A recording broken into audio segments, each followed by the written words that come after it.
business recovery in times of pandemic.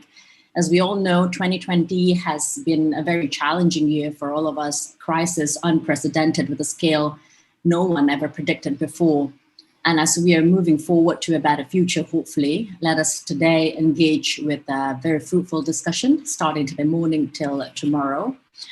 Before we start by listening to the welcoming speech and also the speakers and the panelists at the conferences, let me briefly use this time to say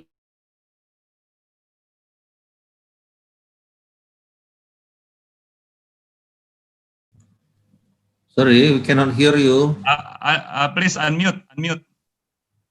Yeah, your voice. Unmute the speaker. Sorry, I think somebody must just muted me. Right. Yeah, the host. Accidentally. Apologies again for the technical glitch. As it happened that, as I was mentioning before, that 2020 has been very challenging, that too, for us to adapt to the technology thing. I was actually spending around good half an hour trying to figure out the computer or the internet connection in my computer and how to put a virtual background on this. Anyway, that's something else.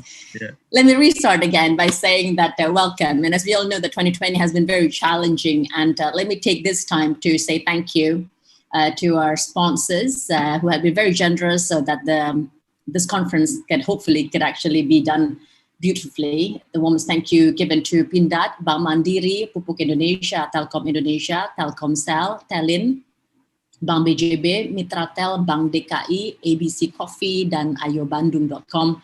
We would also like to convey our gratitude to our conference partner for today, the Boston Consulting Group, PricewaterhouseCoopers, LPDP, Macquarie University, Monash University, University Malaya, and University Teknologi Mara. And before we start our session for today, let me invite all the participant keynote speakers and the panelists to rise for the national anthem of Republic of Indonesia, Indonesia Raya in a bit. But let me remind you all that please do adjust your screen so that we can still see your faces while you're giving respect to the Indonesia Raya theme that is being going on, and then let us after that be seated again so we can hear the hymn of Universitas Padjadjaran and proceed with to the session. Let me invite you all to rise now for the national anthem of Indonesia, Indonesia Raya.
Audience, please be seated.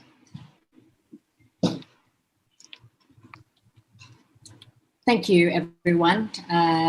After that, let us all see the video of hymn of Universitas Padjadjaran sung by the choir faculty of Business and Economics, Universitas Padjadjaran, where our very own Dean, Professor Yudi Aziz, is also the singer in this choir. If we can just do a virtual clap, that would be nice. Please.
apparently the dean is not here in this video, so we'll probably be seeing him in a couple of other songs coming up. Apologies for that, Professor Ridi Aziz. Anyway, without further ado, let us all gather and give a very warm virtual welcome to our very own Head of Doctor of Management Science Study, Universitas Pajajaran, Bapak Dr. Sulaiman Rahman. Need to give a welcoming speech. Please, Pak Sulaiman.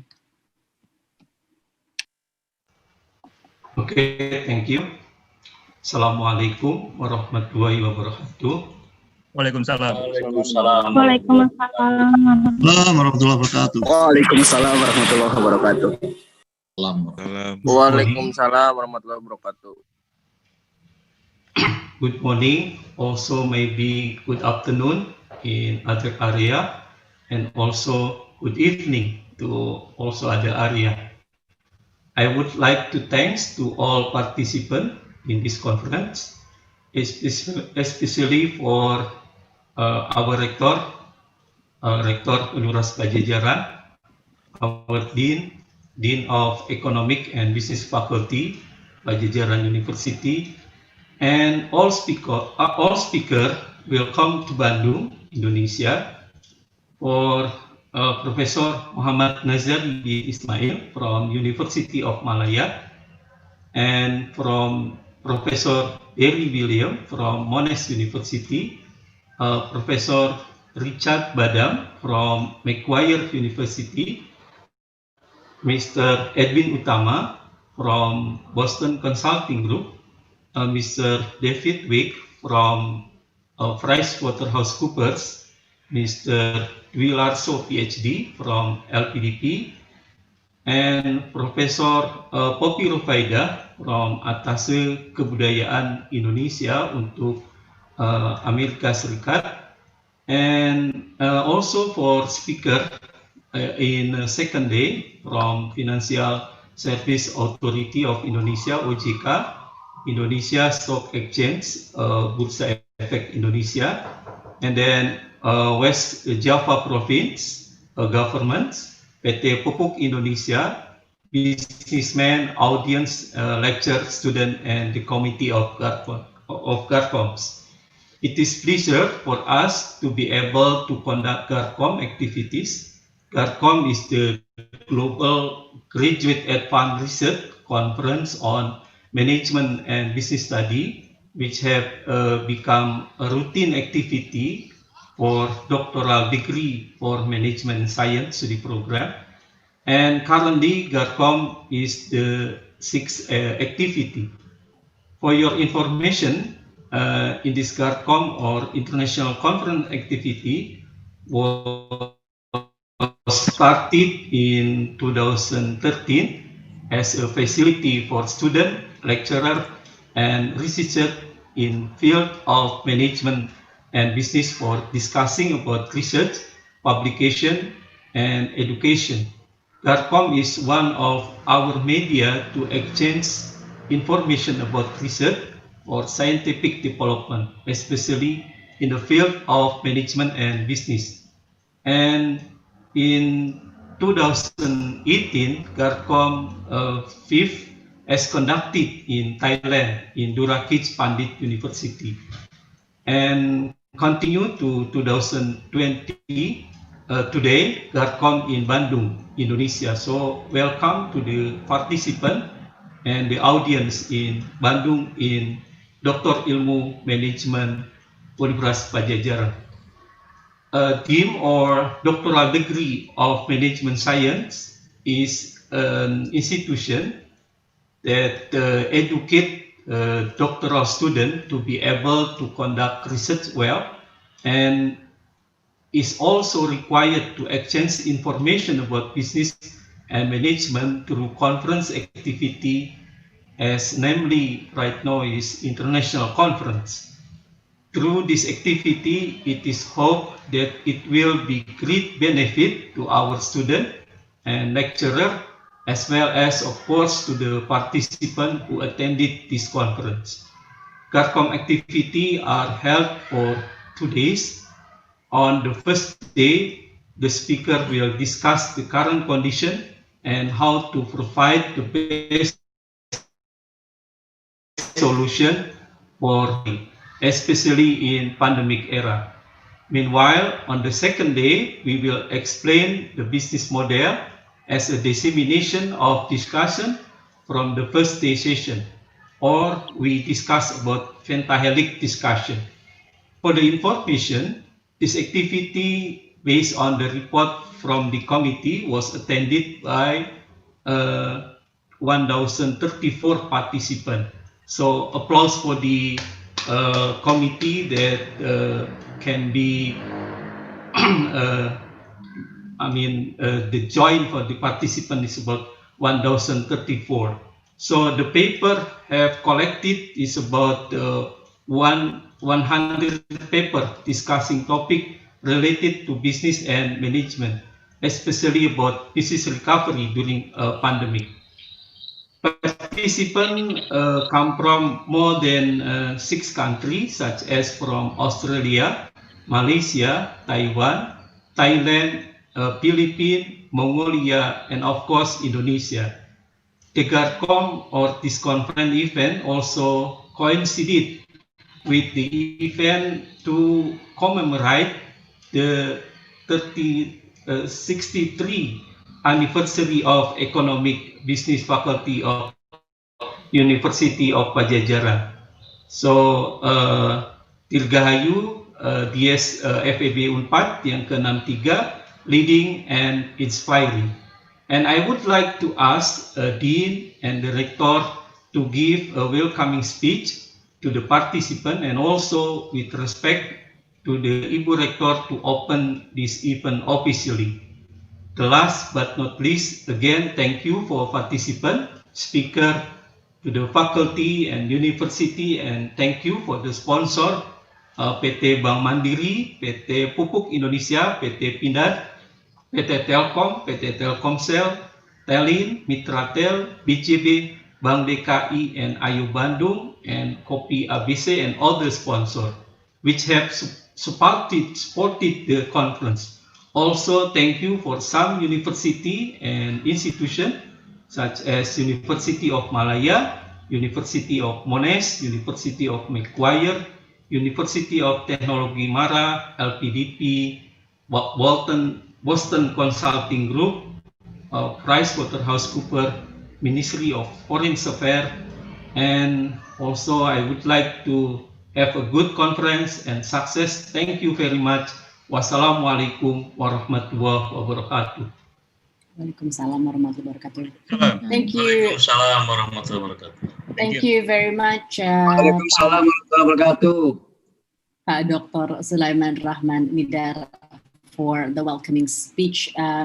Before we start to the next speaker, the Dean of Faculty of Economics and Business, Universitas Pajajaran, Professor Yudi Aziz, let me just say warmest welcome to the speakers on the first session of the panelists, Professor Poppy Rufaida, Bapak Dwi Larso, and Bapak Edwin Utama. Thank you, good morning.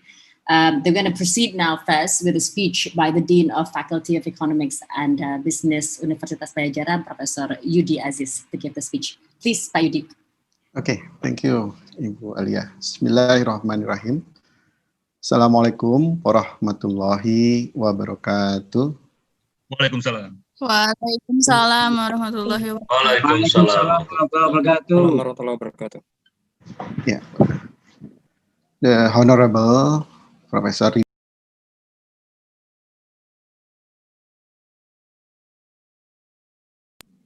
Okay, the Honorable Professor Rina Indiastuti, Rector of Universitas Pajajaran. Professor Erni, former Dean, Faculty of Economic and Business, and also Head Senate of Faculty of Economic and Business UNPAD. All professor from Faculty of Economic and Business, especially from Department of Management and Business, Prof. Soherli, Prof. Dwi, Prof. Yuyus, of course, Prof. Erni, Prof. Ina, Prof. Poppy, Prof. Hani, and Prof. Dian. Dr. Sulaiman Rahman, the Head of Doctor of Management Science Study Program. All distinguished speakers, Professor Poppy Rufaida, the Attaché for Education and Culture, Indonesian Embassy for United States of America. Professor Muhammad Nazari bin Ismail from University of Malaya, Mr. Edwin Utama, Partner and Managing Director, the Boston Consulting Group, Prof. Barry Williams, from Monash University, Pak Dwi Larso, my colleague from LPDP, Scholarship Director, David Wake, Partner and Advisor from PricewaterhouseCoopers, Prof. Richard Badham from the Macquarie Graduate School of Management Australia, all Honorable Head of Study Program, Head of Department, Managers, Head of Center of Study, Lecturers, friends and colleagues from University of Pajajaran, distinguished guests, presenters, and participants. It is my great honor to welcome you all to the 6th Global Advanced Research Conference on Management and Business Studies, or GARCOMBS 2020. This event is held by Doctor of Management Science Study Program in regard to commemoration of the 63rd anniversary of the Faculty of Economic and Business Universitas Pajajaran. Of course, we all agree that conferences are a crucial part of scientific research. It is a chance to build a network and also to see what work is going on in our field. Now, every conference has moved to the online, replacing physical venues with Zoom meeting or the teleconference calls. For some, this transition has been easy, especially for small participant conferences. However, for large international conference like GARCOMBS, which has, I heard, thousands of people attending, it has been a challenge to migrate to digital events. As we all know, that COVID-19 pandemic has affected many sectors, including economics, education, social, tourism, trade, and investment that result in global recession. On the other hand, this pandemic has presented a variety of challenges, including physically, emotionally, financially, and of course, much more. Researchers and educators at the university face and ongoing challenges related to this pandemic. In our roles as researchers and educators, these challenges are manifested in our abilities to conduct research related to this issue in helping the research community navigate such challenges. And as education institution, Faculty of Economic and Business Universitas Pajajaran brought together researchers from all over the world to present their thoughts and research in this conference with the topic Business Recoveries, Risk Management, Investment, and Research Grant in Times of Pandemic. Hope all the thoughts from cross-discipline offers the world an opportunity to rethink and reshape business and management system in order to mitigate the impact of the outbreak. I wholeheartedly welcome all the delegates across the country. It is a privilege for Faculty of Economic and Business UNPAD to host you this previous event. Thank you to Rector Prof. Rina Indiastuti and all distinguished speakers. In this occasion, I would like also to extend special thanks to Pak Dr. Sulaiman as steering committee and also as organizing committee for the commemoration of the 63rd anniversary of the Faculty of Economic and Business Universitas Pajajaran. Also, special thanks to the organizing committee, especially Pak Herman Sumirat, who already worked hard as organizing committee, Bu Alia Karenina, Great Master of Ceremony today, and all the committee volunteers for giving such a platform to all of us to conduct this event. May Allah Subhanahu wa Ta'ala accept the effort and bless us. We are all fortunate enough to get supported by many partners that has been said by Dr. Sulaiman, from Monash University, Macquarie University, University of Malaya, University Technology Mara, also government of West Java Province, the Financial Services Authority, Indonesia Stock Exchange, Indonesia Indonesia Endowment Fund for Education, from Boston Consulting Group, PricewaterhouseCoopers, with whom we will also interact with some of them as speakers in this conference. Also highly appreciate to all conference sponsors from PT Pupuk Indonesia Holding Company, Bank Mandiri, PT Pindad Telkom Indonesia, PT Telkom, Telin, Mitratel, Bank BJB, Bank DKI, and Kopi ABC. I would like also to thank to our media partners, Pikiran Rakyat, ayobandung.com, CNBC, and Kumparan. I sincerely hope you will enjoy these 2 days of discussion and networking. Thank you for the opportunity. Assalamualaikum warahmatullahi wabarakatuh. Waalaikumsalam warahmatullahi wabarakatuh. Thank you for the speech, Bapak Professor Yudi Aziz. Can you please everyone give a very warm welcome to Ibu Rektor, Professor Dr. Rina Indiastuti, to officially open this GARCOMBS conference today. Let us kindly remind everyone before we start hearing the official opening, that we are live on YouTube, and there's around 500 people who is actually watching us at the moment. So I think for participants, especially myself, I think it's just a little reminder to kind of behave, and also because everyone is coming in and to watch, coming from Amsterdam and also Afghanistan, which is slightly unheard of. That's, I think, the beauty of online virtual conferences like this, that we can have participants coming in a very short time. Again, without further ado, please welcome our very own Rector of Universitas Padjadjaran, Professor Dr. Rina Indiastuti, to officially open this conference. Ibu Rina, please. Okay, thank you, Bu Ailia. Bismillahirrahmanirrahim. Distinguished keynote and invited speakers, and also the Dean of Faculty of Economic and Business, Prof. Yudi Aziz, and also Pak Sulaiman Rahman, Dr. Sulaiman Rahman, as a head of Doctoral Management Study Program, Faculty of Economics and Business, Universitas Padjadjaran.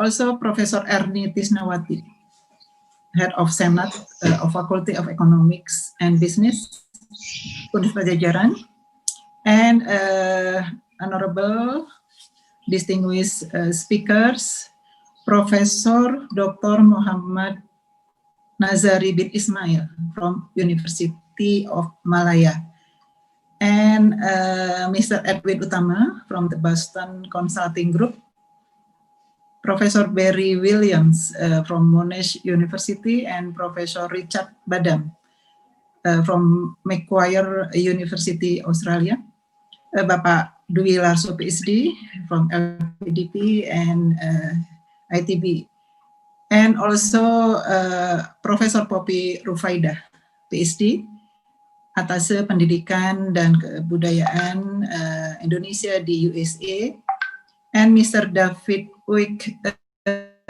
from PricewaterhouseCoopers. Moderators, speakers, and all participants, and also a professor and a lecturer of Universitas Padjadjaran. Assalamualaikum warahmatullahi wabarakatuh. And very good morning to all of us. Welcome to GARCOMBS 2020. Despite the global fight to stop the COVID-19 pandemic and its unprecedented impacts on global health and socio-economic crisis, I am very pleased to deliver this opening speech today for the 6th Conference on Global Advanced Research Conference on Management and Business Studies, or GARCOMBS 2020. It is great to know that more than 1,000 participants from various institutions and universities in Indonesia, Australia, Malaysia, and other countries join this conference today. GARCOMBS has been held by Faculty of Economic and Business UNPAD since 7 years ago. For the first time after 7 years, this conference is held online due to the COVID-19 outbreaks. GARCOMBS is held to signify the strong commitment of UNPAD in disseminating academic and research excellence at local, national, as well as global level. Ladies and gentlemen, we are very happy as today's conference in a series of events to commemorate the 63rd anniversary of Universitas Pajajaran, as well as Faculty of Economics and Business. The theme of today's conference is Business Recoveries, Risk Management, and Research Grant in Times of Pandemic is in fact very relevant with the present situation in all over the world. How to tackle COVID-19 and to get away from the pandemic safely. With regards to research grant during the pandemic, UNPAD has given a new research scheme to faculty members related to the COVID-19. It is hoped that this conference will come up with joint solutions and help businesses identify obstacles and opportunities in carrying out their respective roles when synergizing, seizing opportunities and minimizing the risk of impact from COVID-19 in all sectors, both economic and non-economics, as well as economic recovery in the future. Also bringing together the perspectives of stakeholders in industry and higher education on a national and international scale. I am certain that the pandemic gives us a very good lesson learned on how important businesses to be agile and do pivoting while at the same time prepare ourselves for a new normal life.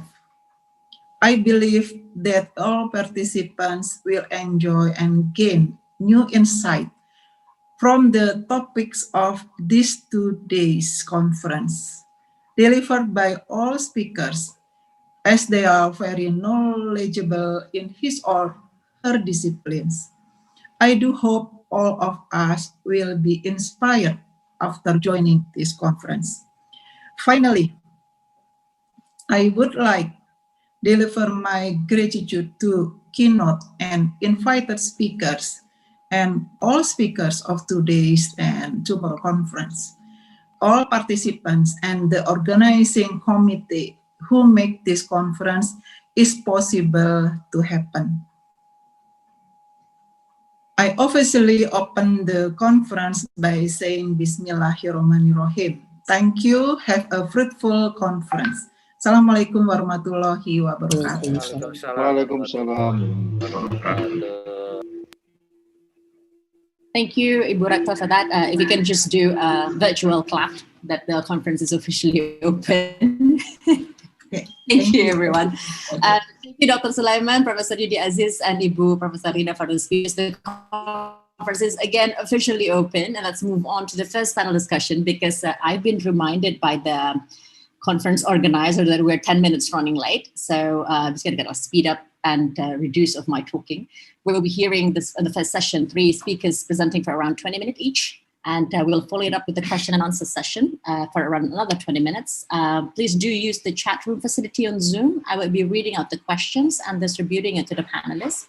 I think we'll be limiting it to around 3 questions during the Q&A session. And just that. So enjoy, as Ibu Rina has said. Let's hope it's going to be a fruitful conference, though it's done online, but surely not going to diminish anything related importance to it. Before we welcome the first speaker, there's a video countdown, if I'm not mistaken. We start, unless you can just help me out with the video, please.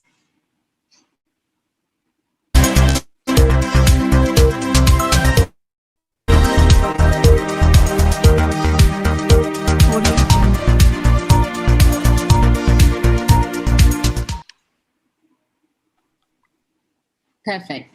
The first speaker for today's first session is Professor Poppy Rufaida, which is the Attaché for Education and Culture Indonesian Embassy in the US. She got her PhD from the University of New South Wales in 2006. Ibu Poppy. A very good morning, Jakarta time. Okay, good morning, everyone. Good morning. How are you? Yes. Good. Ibu, please. Thanks for coming. Thank you, everyone. So this is my turn now? Yes. Yes. Yes. You have 20 minutes. Thank you. Okay, Ibu. thank you. I would like to say thank you to all the order for to be present here, and we would like also to thank to Ibu Rector. Thank you for hosting this event, and also to all participants. Please allow me to share the screen.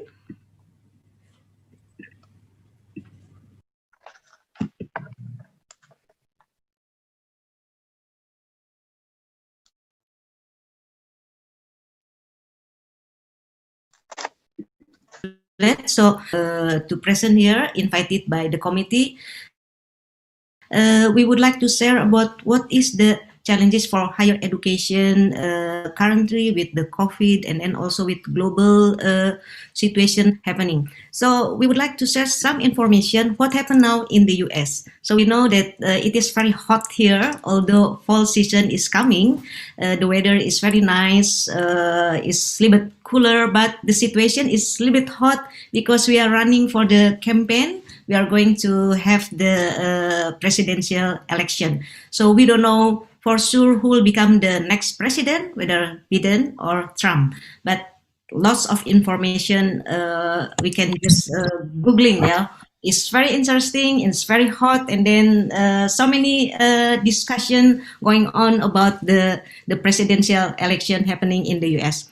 And then what other information that is really also is very interesting to discuss. It's about coronavirus disease. It's still also the highest in the world in the US. Total cases now is nearly 8 million cases happening in the US. And also the total deaths is nearly also 222. So it is kind of challenging also for the US and also for the rest of the world how to tackle of this disease. And we also still looking forward for having the vaccine for us so we could return back to the normal.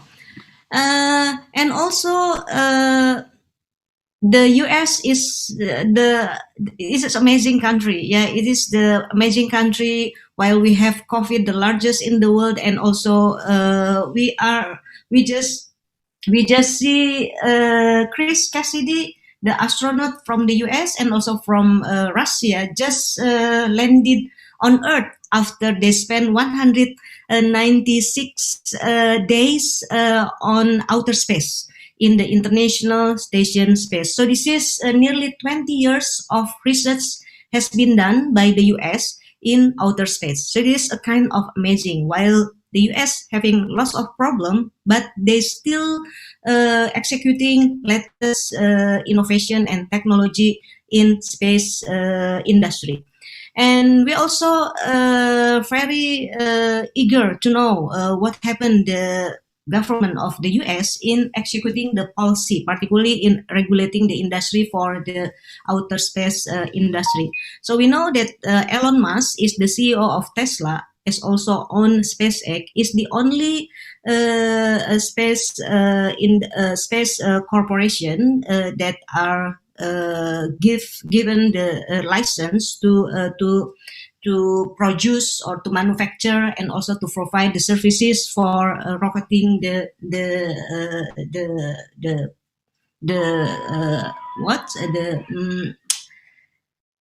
astronaut to space station. And if we see in many movie or also the showcase about the Expedition 63, how Chris Cassidy, Anatoly Ivanishvili, and Ivan Wagner, they spent in 196 in International Space Station. This is a kind of amazing invention done by human being for nearly 20 years by the American.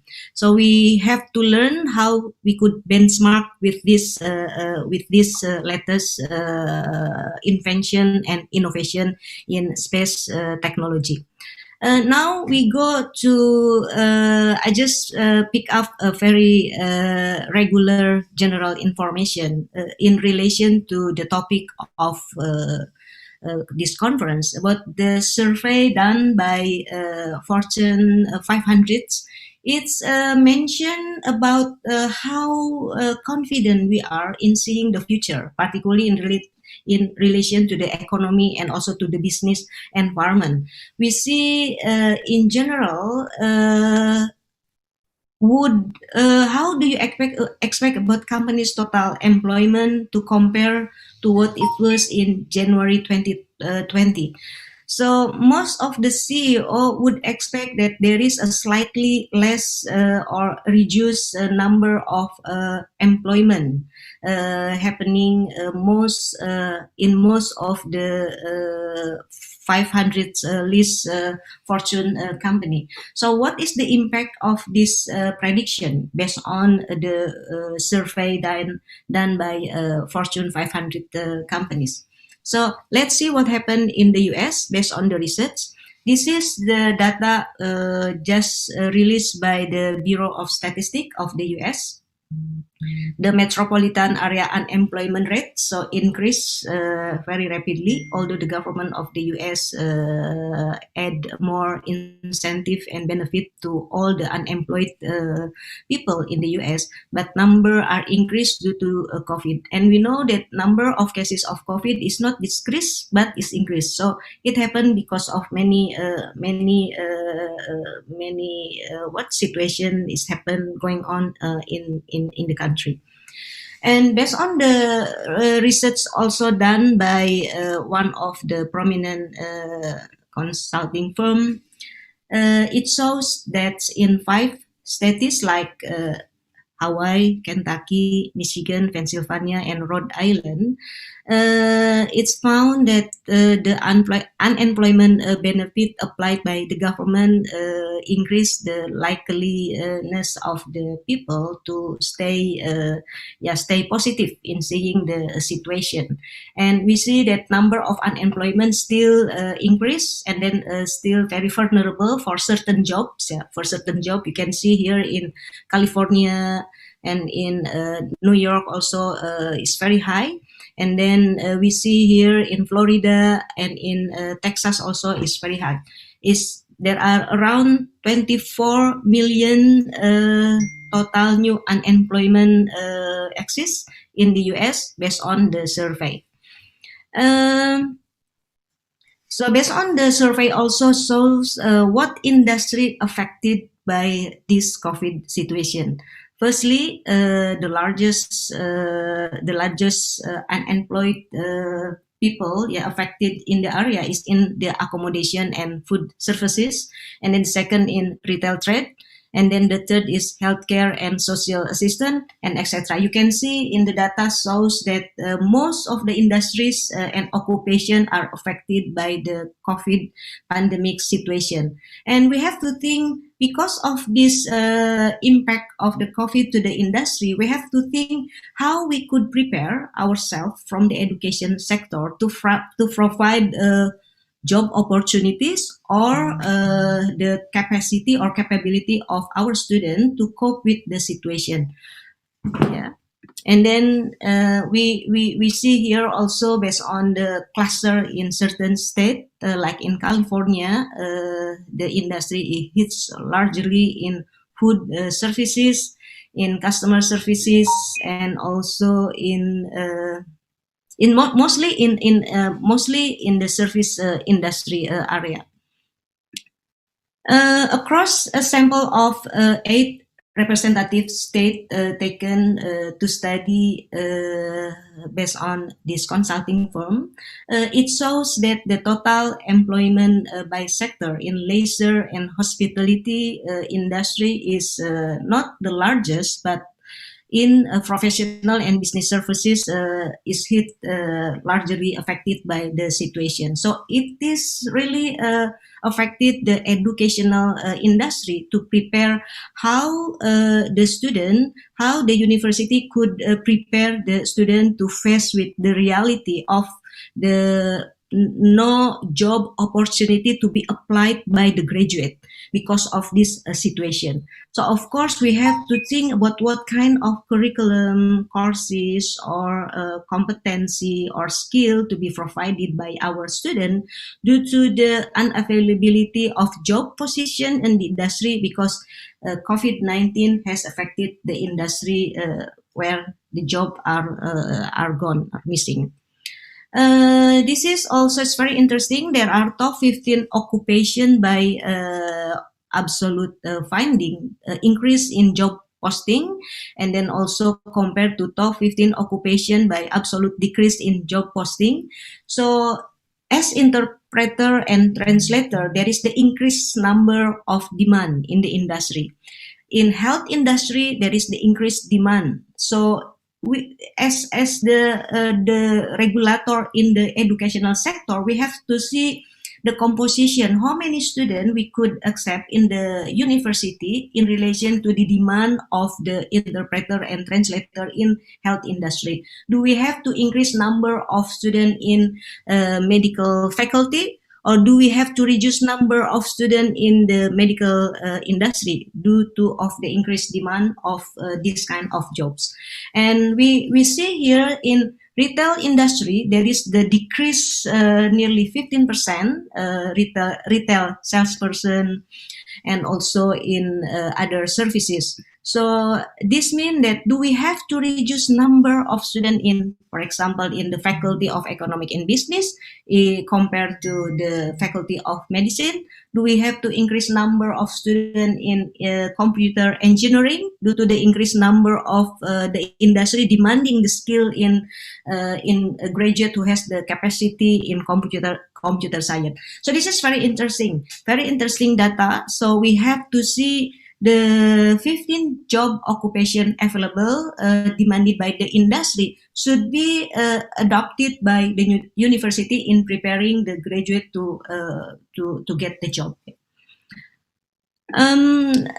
So based on the industry also in Europe, there is a large overlap between job at risk due to COVID-19 due to displaced by automatization in the long term. So nearly 51 million jobs at risk from automatization, and then 59 million jobs at risk from COVID-19. So because of the automatization in Japan, also there is the study to see what kind of activities reduced by the automatization. For example, time spent on total work activities in processing data, collecting data, predictable physical work, and unpredictable physical work, stakeholder interaction. All those activities could be replaced by the machine. So how could we prepare our student in seeing that those kind of activities that usually could be done by the student are now gone? So it is very interesting also due to this kind of situation. Many universities in the US also should adopt the curriculum and also other activities in relation to the situation, the industry. So this is the job at risk displacement from both COVID-19 and the automatization in wholesale and retail industry, in manufacturing and in accommodation and etc. are affected by the automatization.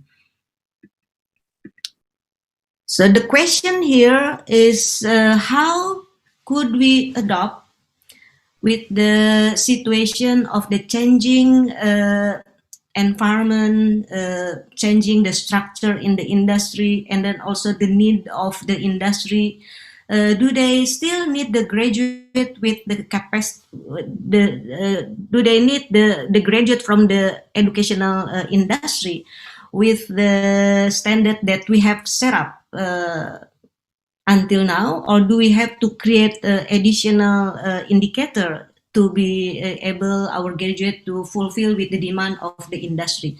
This is a very challenging question for us.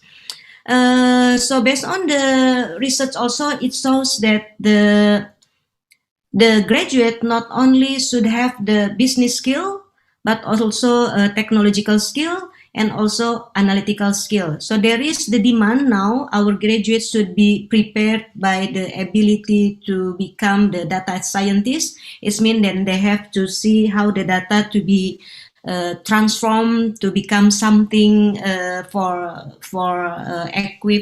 equip student ability in making a decision, and also the analytical skill provided by educational industry for our graduate is the visualization analysis, like the ability to create a very nice, interesting infographic, and also any other skill, based on the reality now that the industry demand something that really fits with the need of the industry.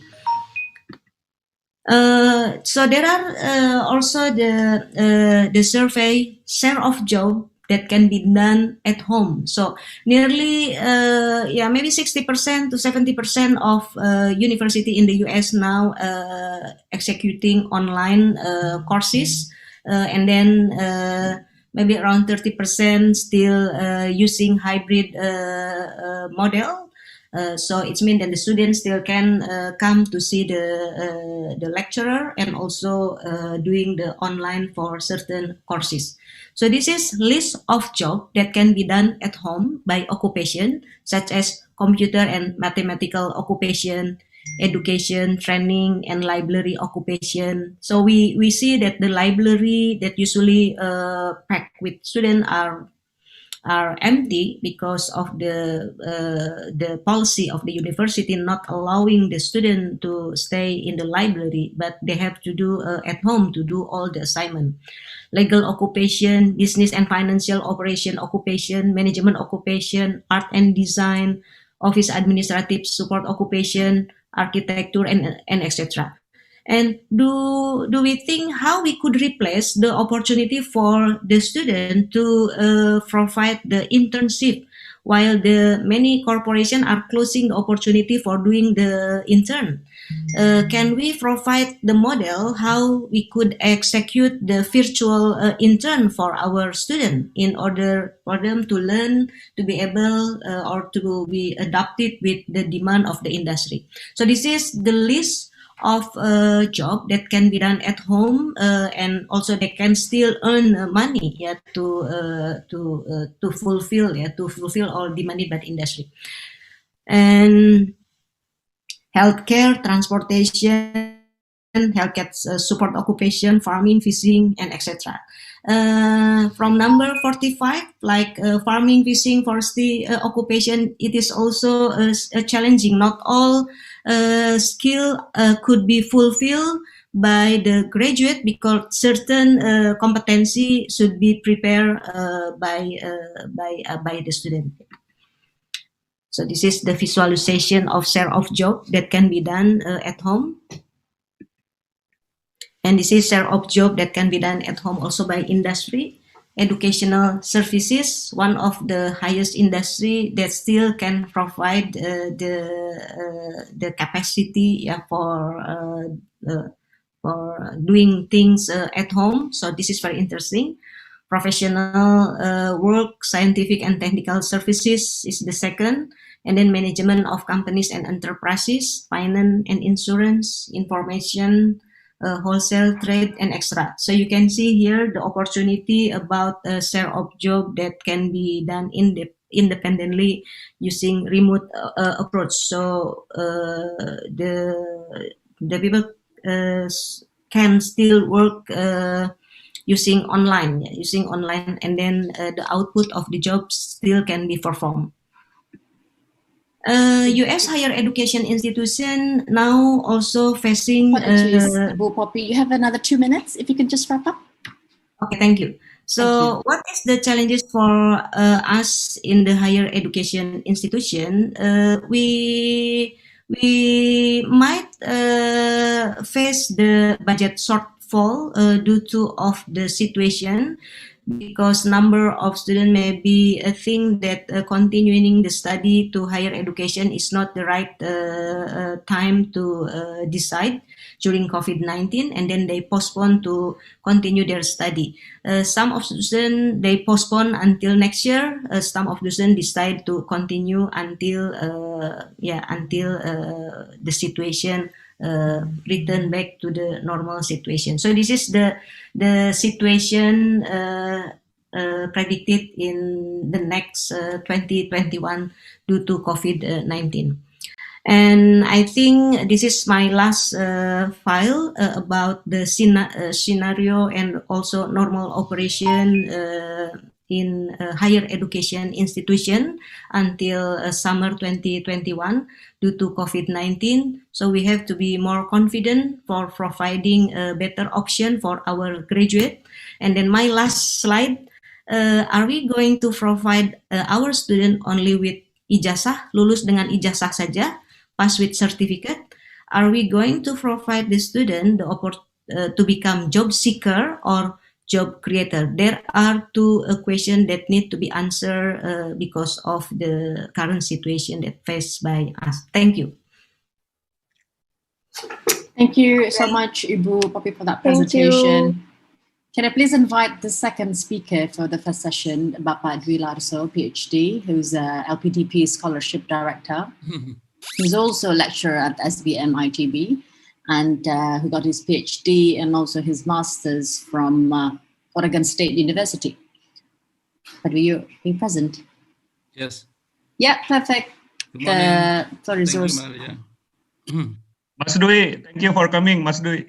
Thank you, Pak Herman. Because of you, because Pak Yudi, as well because of Bu Rektor, Pak. Yeah. Close friend, Pak. Jadi, thank you so much for inviting me. Assalamualaikum warahmatullahi wabarakatuh. Waalaikumsalam. Good morning, maybe good evening somewhere in the world. Bu Poppy, as well. Almost every week we meet with Bu Poppy. Thank you so much, Bu Poppy. Thank you, Pak. Let me share my PowerPoint, maybe only 20 pages, and some is already explained by Bu Poppy. UNPAD, okay. Can you see my slide, Pak, already? Yeah. Yes. Thank you so much.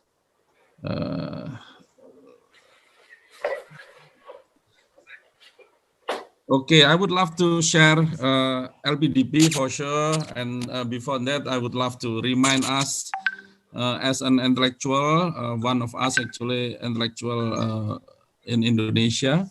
We are well educated and highly educated compared to population in average. I think if we graduating from undergrad program, bachelor program, we will be in the group of 9% of our populations, ratio 1 compared to 11 population of Indonesia. When you graduating as a master, you become one among 250 Indonesia population. Once you graduating from doctoral degree, you will be very, very elite population or group in our population in Indonesia, one among 2,500 people in Indonesia. We are very elite, we are very special, we receive so many privilege. When I was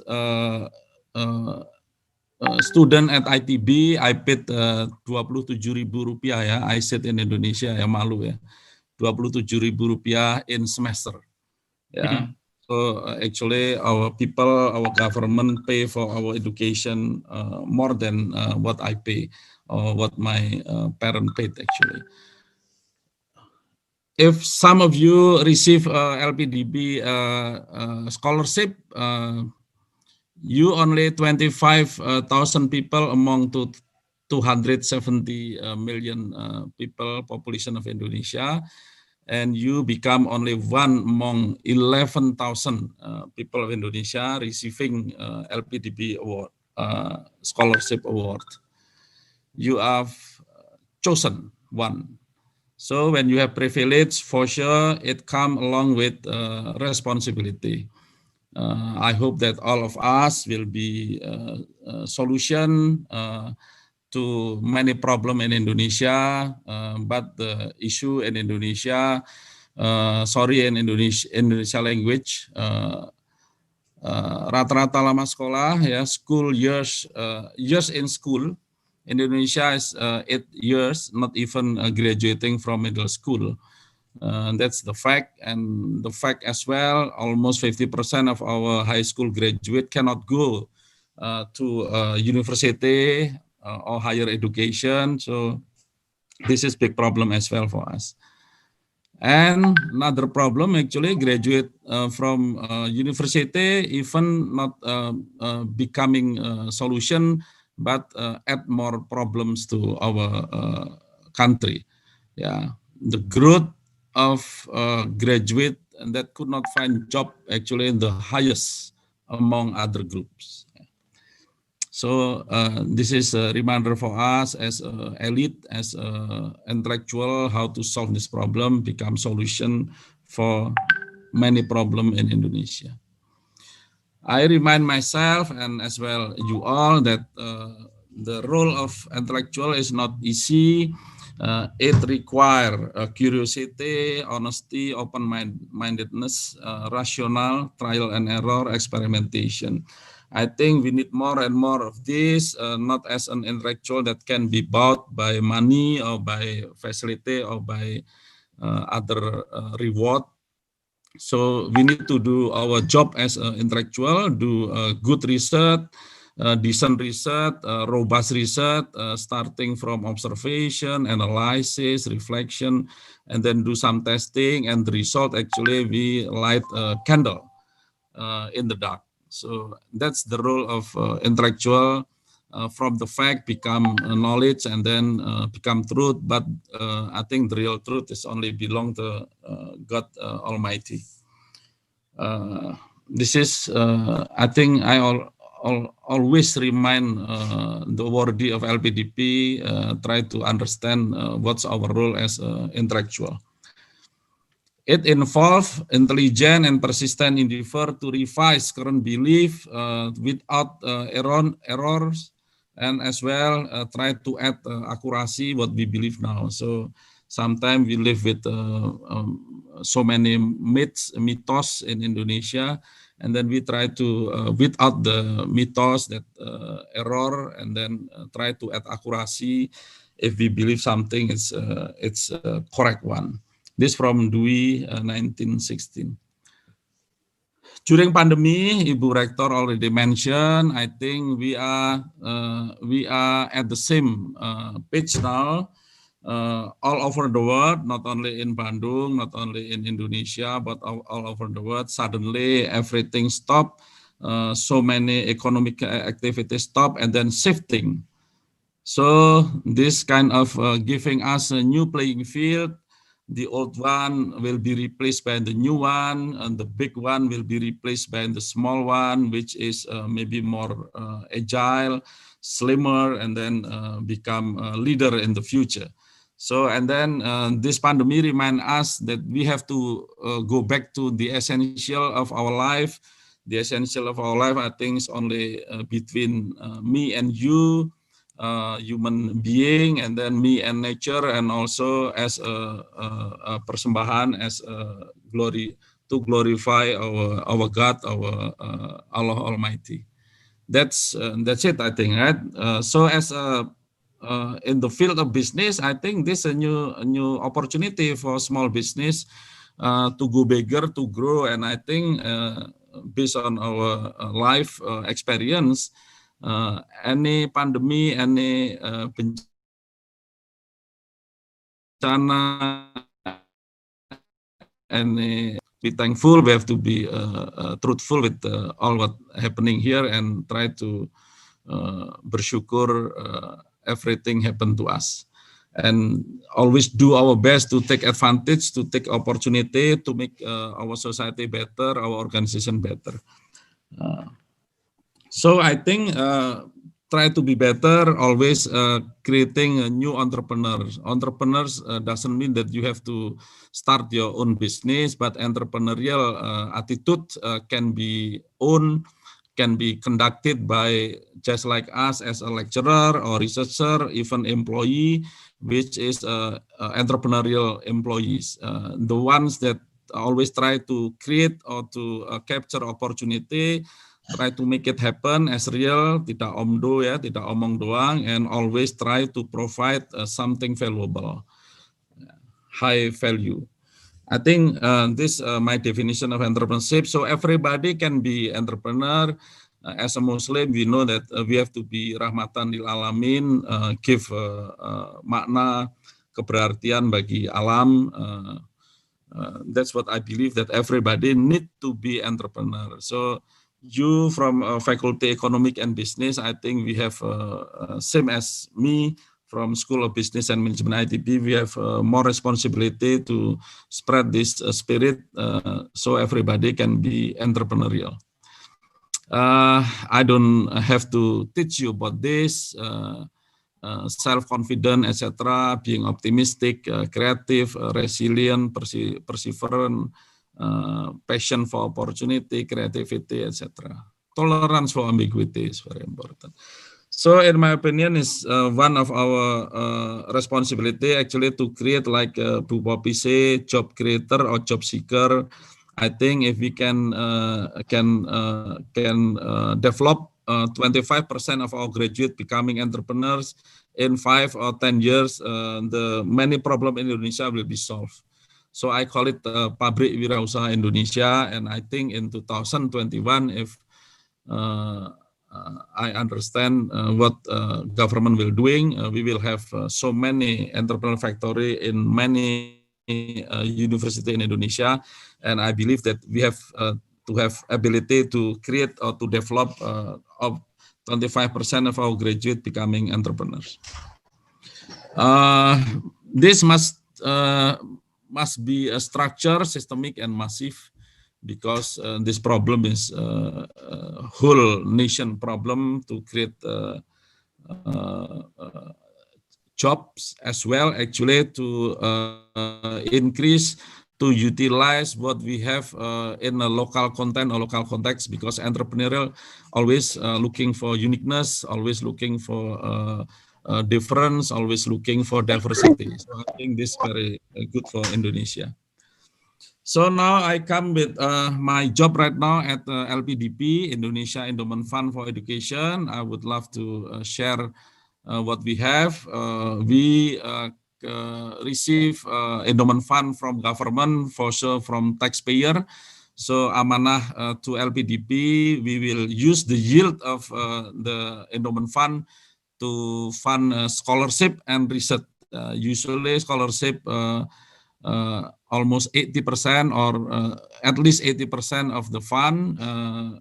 We use about 20% for research funding. We have now, we hold 50 trillion rupiah in total endowment fund, but we use only the yield from the endowment fund.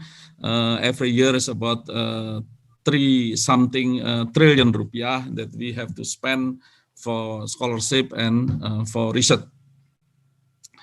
Until now, we have give awardee 25,000 awardee, and some of them 12,000 awardees already alumni. Now is living in from to come back to our country as a young generation that try to solve the problem of Indonesia. And in number, I think 25,000 is big number, but compared to our population, it's still a small number. So we need to do more and more efficiently, and more effectively using rupiah from our government or our nation.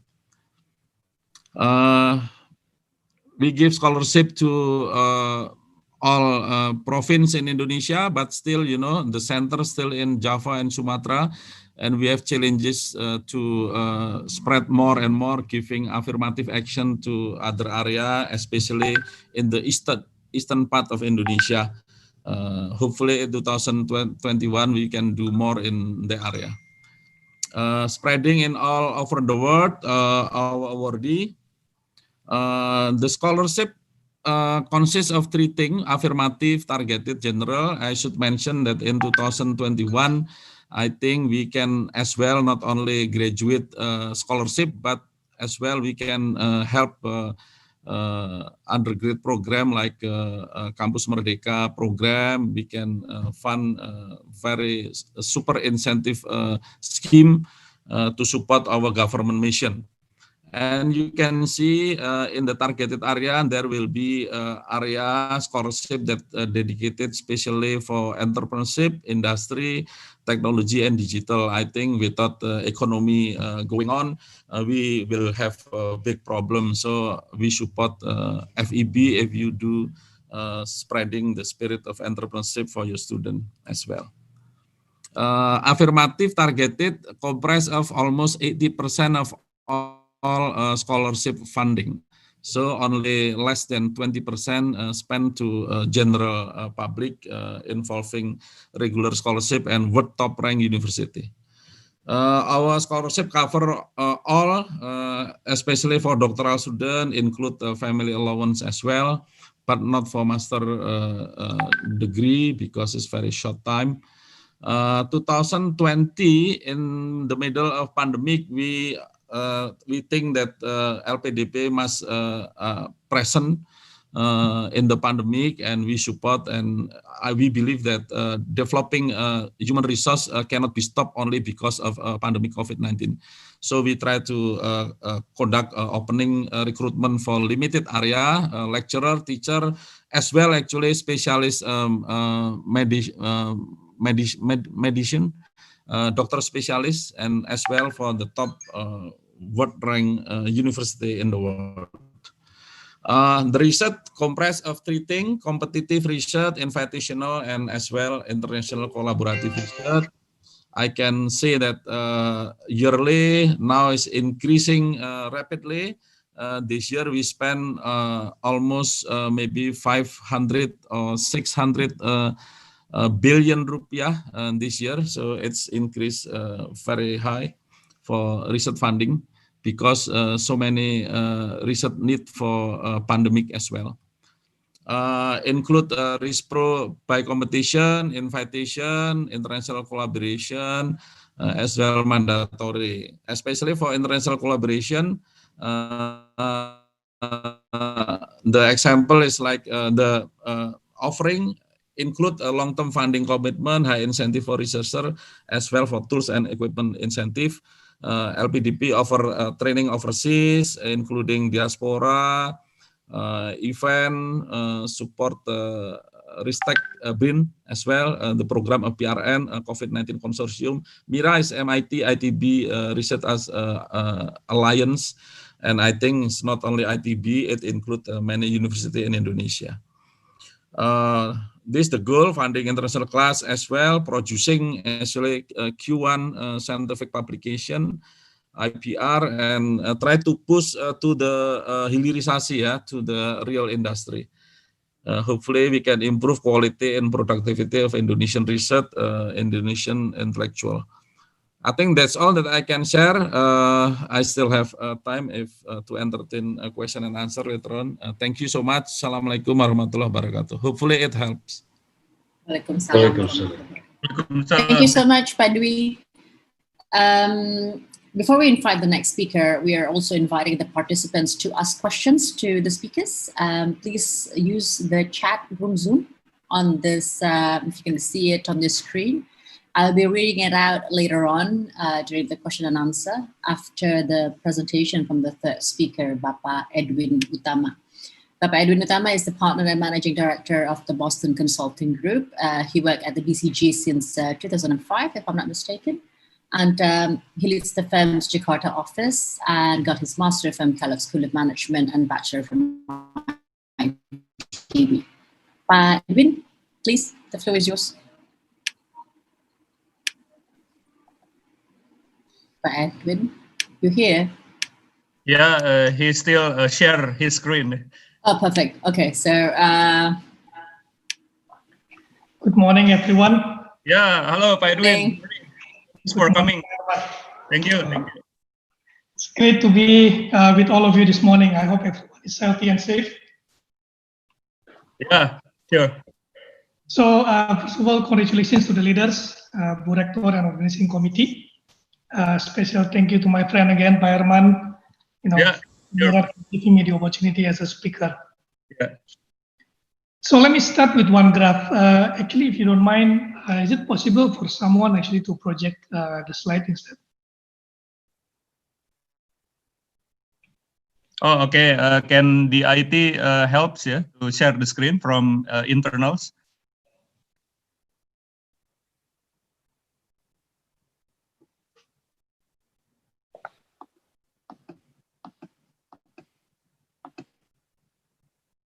Okay, I think this works now. But I think that's good. You can move the slide, Pak Edwin. Yep. Yeah. Okay. Sure. Thanks. Okay. Good. So let me start with one graph, and this is actually the average lifespan of the S&P 500. And as some of you know, S&P 500 is actually the index of the 500 large company in the US.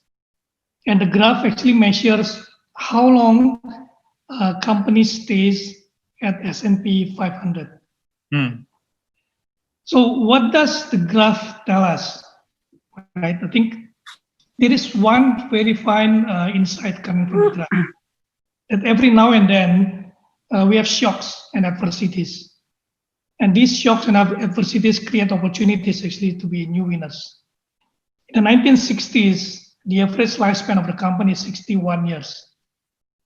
And over time, it goes to 21 years actually by the 2090s. Disney, for example, is born during the Great Depression. FedEx from Vietnam Wars, Amazon and Alibaba, as we know, coming out from the SARS pandemic. So and if you look at the US company, for example, in the last three, pandemic that they have, there is actually about 14 companies who are able to not only growing better, but also having more profit. So when we look at the pandemic that we are having at the moment, COVID-19, so BCG define it in 3 stages. The first stage, we call it, flatten the curve. And then the second phase is fight, and then the future. Now today I will not share what we are doing in flatten and fight, but really looking into the future stage. And the question again is how can companies create advantage after COVID-19? So specifically, how can we become winners after the pandemic? Now let's look some of the market situation at the moment. So while some of the markets have actually rebounded, whether this is China or even the US, some are not. But if you look into closely the market in the US, for example, while the S&P 500 has been growing about 1.1%, this is where we compare today versus January 2020. But you can see that the majority of the change are actually just driven by only 10 companies. So the 10 largest companies are actually the one who drive the change.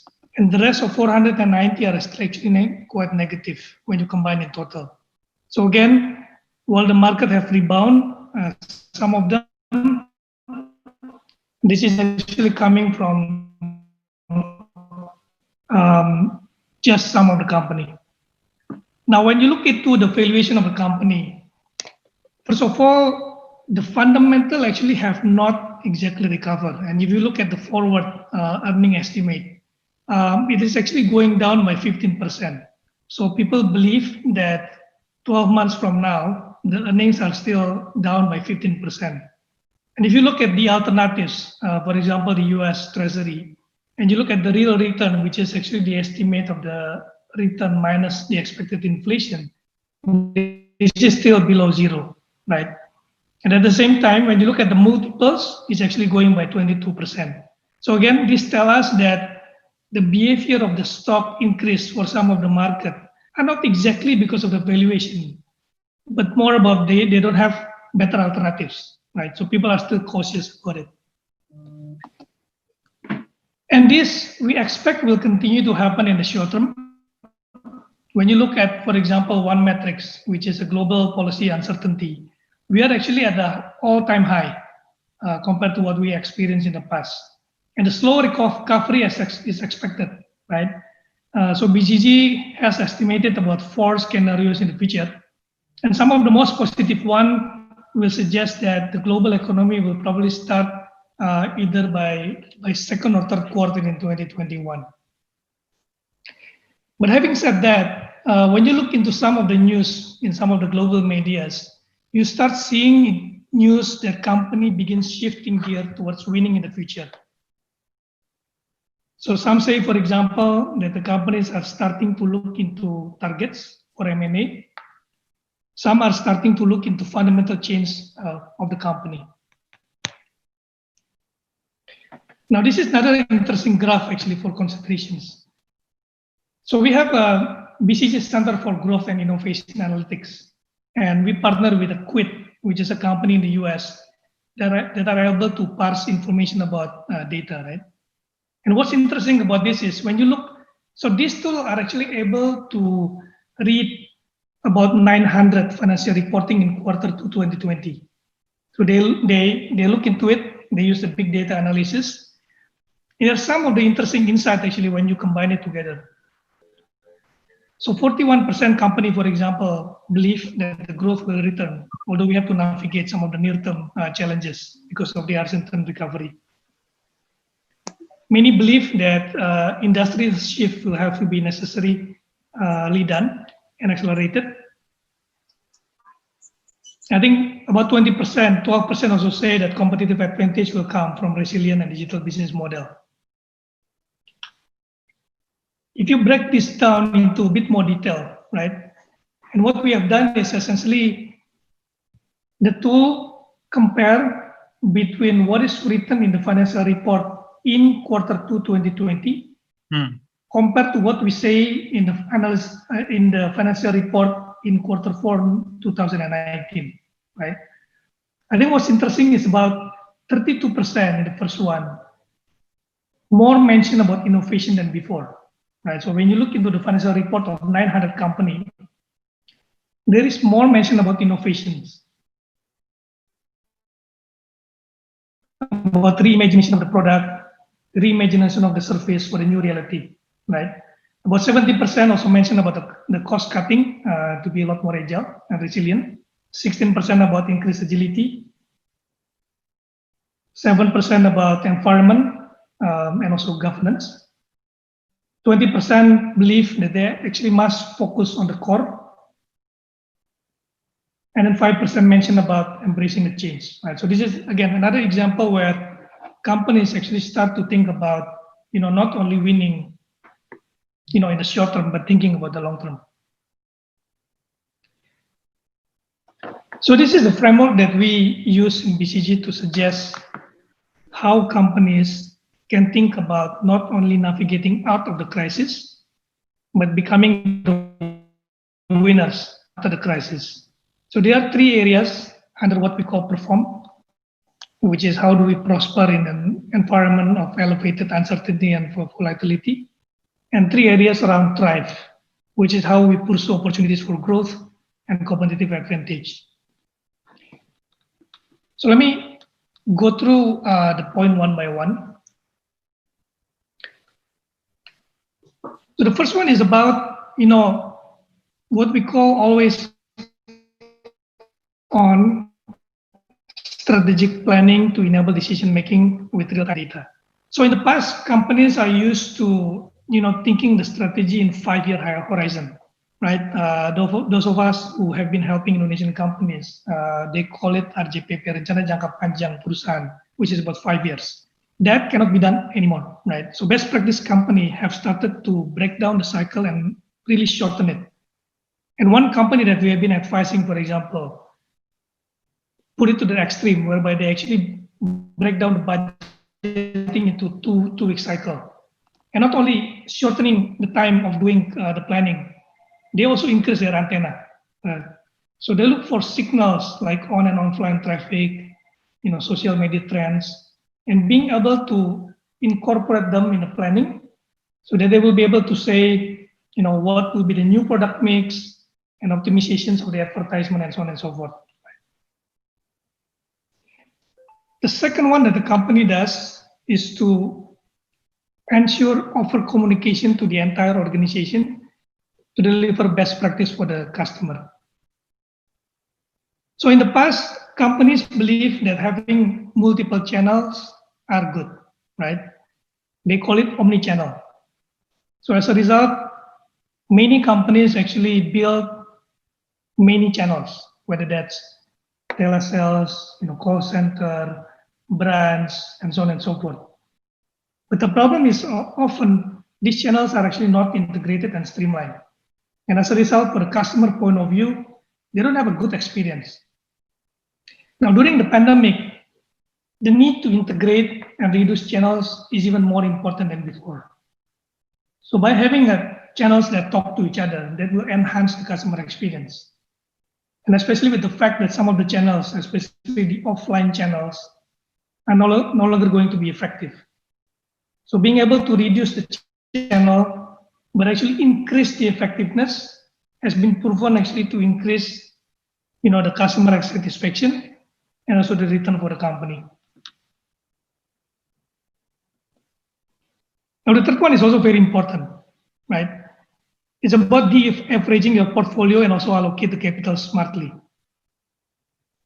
Now in the past, before the pandemic, many of the companies believe that the bigger the company, the bigger the growth is better. Now, while that is true for some of the company, many companies actually don't do it effectively, right? So as a result, the company, for example, who is doing consumer goods, sometimes they venture into an asset or investment that has nothing to do with the consumer business, a hotel, for example, right? And during the process, they not create the value, but instead destroy the value for the entire ecosystem and the group. Instead of 1 + 1 equals to more than 3 because of the synergy, they make it 1 + 1 equals to less than 2, right? Because of that, best practice companies are starting to look into their portfolio and ask questions such as, is the asset increase the strategic importance? Does the asset actually increase the financial return? And does it improve actually my innovation capability? An airport company that BCG advised, for example, reshape the portfolio, accelerate some of the portfolio expansion, reduce some of the portfolio, and as a result, they are able actually to free up about 1 billion capital that is needed to cement the growth in the future. Now, the fourth area is about disrupting and reinventing the business model. So we have a list what we call the most innovative companies, and every year we list down the top the most innovative companies. And one interesting fact that we found about this company is that the biggest difference between the most innovative companies to the less innovative companies is the fact that they think about the business model innovation versus new product or internal process. So instead of just launching new product or fixing the internal process or just improving the way they go to the market, they think the question a lot more fundamentally. A bank, for example, who in the past is providing mortgage or KPR to the customers, instead of thinking about what new KPR they can do, they can step back and think, what can I do to deliver better customer experience? So instead of just providing the loan, they can extend the product earlier to say, let me build actually the platform that allow the customers to understand what they want and be a lot earlier actually in the process. And the company who are able to do this will be able to perform the total shareholder return by about 4 to 3% compared to the rest. So the 5 is probably the most obvious among the 6, right? How do we accelerate digital transformation? That will be critical. Right? So we have what we call the Digital Acceleration Index, DAI, and it's proven that companies who are able to do digital transformation can actually outperform the rest by quite significantly. And as a result, they will actually have a faster recovery compared to the peers. In Indonesia, for example, we did recently a survey about 1,200 people. And these people mentioned that they are changing their behaviors, right? The millennials, for example, are using 37% more e-wallet. They also want to buy more insurance and investment product. Now, companies who are able to react on this very quickly will be able to win in the market. So again, I think accelerating digital is one of the most important things. Now, the last and not least, going back to the earlier point, is companies, best practice companies are able actually to use the opportunity to find for targets and looking for divestment. And not necessarily to diversify again, as I mentioned, but some of the best practice believe that they need to strengthen the core. And by strengthening the core, they would be able to look for companies who are undervalued and acquire them, and also divest some of the business that are no longer actually supporting their core. And you can see that in the graph, there is some heightened activity on the M&A and divestment globally. Now, let me just close the presentation by saying that at the end of the day, just to go back again to the original numbers, right? 14% of the company in the last 3 crises are actually able not only to grow the business, but also to increase the profitability. So while we believe that there is some challenges in the pandemic, right? There are some companies who are able actually to take advantage out of the adversity. And maybe there is no better way actually to close this by, I'm sure a lot of you actually know Ayrton Senna, right? One of the, very, very good driver. One of the world's best actually. Now, one of the most interesting insight that he gave to all of us actually that is very relevant to our presentation is, he says the following: you cannot overtake 15 cars in the sunny day, in the sunny weather, but you can when it's raining. So let me stop here and returning back and open for questions later. Thank you. Thank you, Pak. Thank you, Edwin, for the wonderful presentation. I see there are a couple of questions already, and invited the speakers to please stand by during discussion and answer. I think just to sum up a little bit about the discussion on the first panel is basically telling how we can seize the opportunity even during such difficult times like the COVID-19 pandemic in 2020, and whether we can actually now starting to produce more jobs or create jobs. Job seekers are also job creators that Ibu Poppy mentioned earlier. Let me start by reading out a question from Dina Sartika. Good morning. My name is Dina Sartika from the University of Pajajaran. I would like to send the question to Ibu Poppy and Pak Dwi Larso, who are still present, I believe. She asked, I do believe that in the time of pandemic with less employment opportunity, university needs to produce more entrepreneurs instead of employees. However, the National Accreditation Body of Indonesia and QS World University Ranking do emphasize the importance of employability of alumni, which is like around 40% as compared to entrepreneurship. Does that mean that actually still at the present university still insisted to produce more employees than to entrepreneur? What is exactly your opinion on this or your take? Ibu Poppy and Pak Dwi, please. Okay, thank you for the question from Dr. Dina. As we know, the indicator for the QS ranking world-class university consists of the ratio for the faculty and student. It is the two largest, 20%, and then the citation per faculty is 20%, and employer reputation 10%, and then international student ratio reputation is 5%. So I think this is not only the only one indicator we have to consider. We have to consider how we could improve the reputation of our institution through publication. So world-class university ranking still using the number of publication in peer-reviewed journal.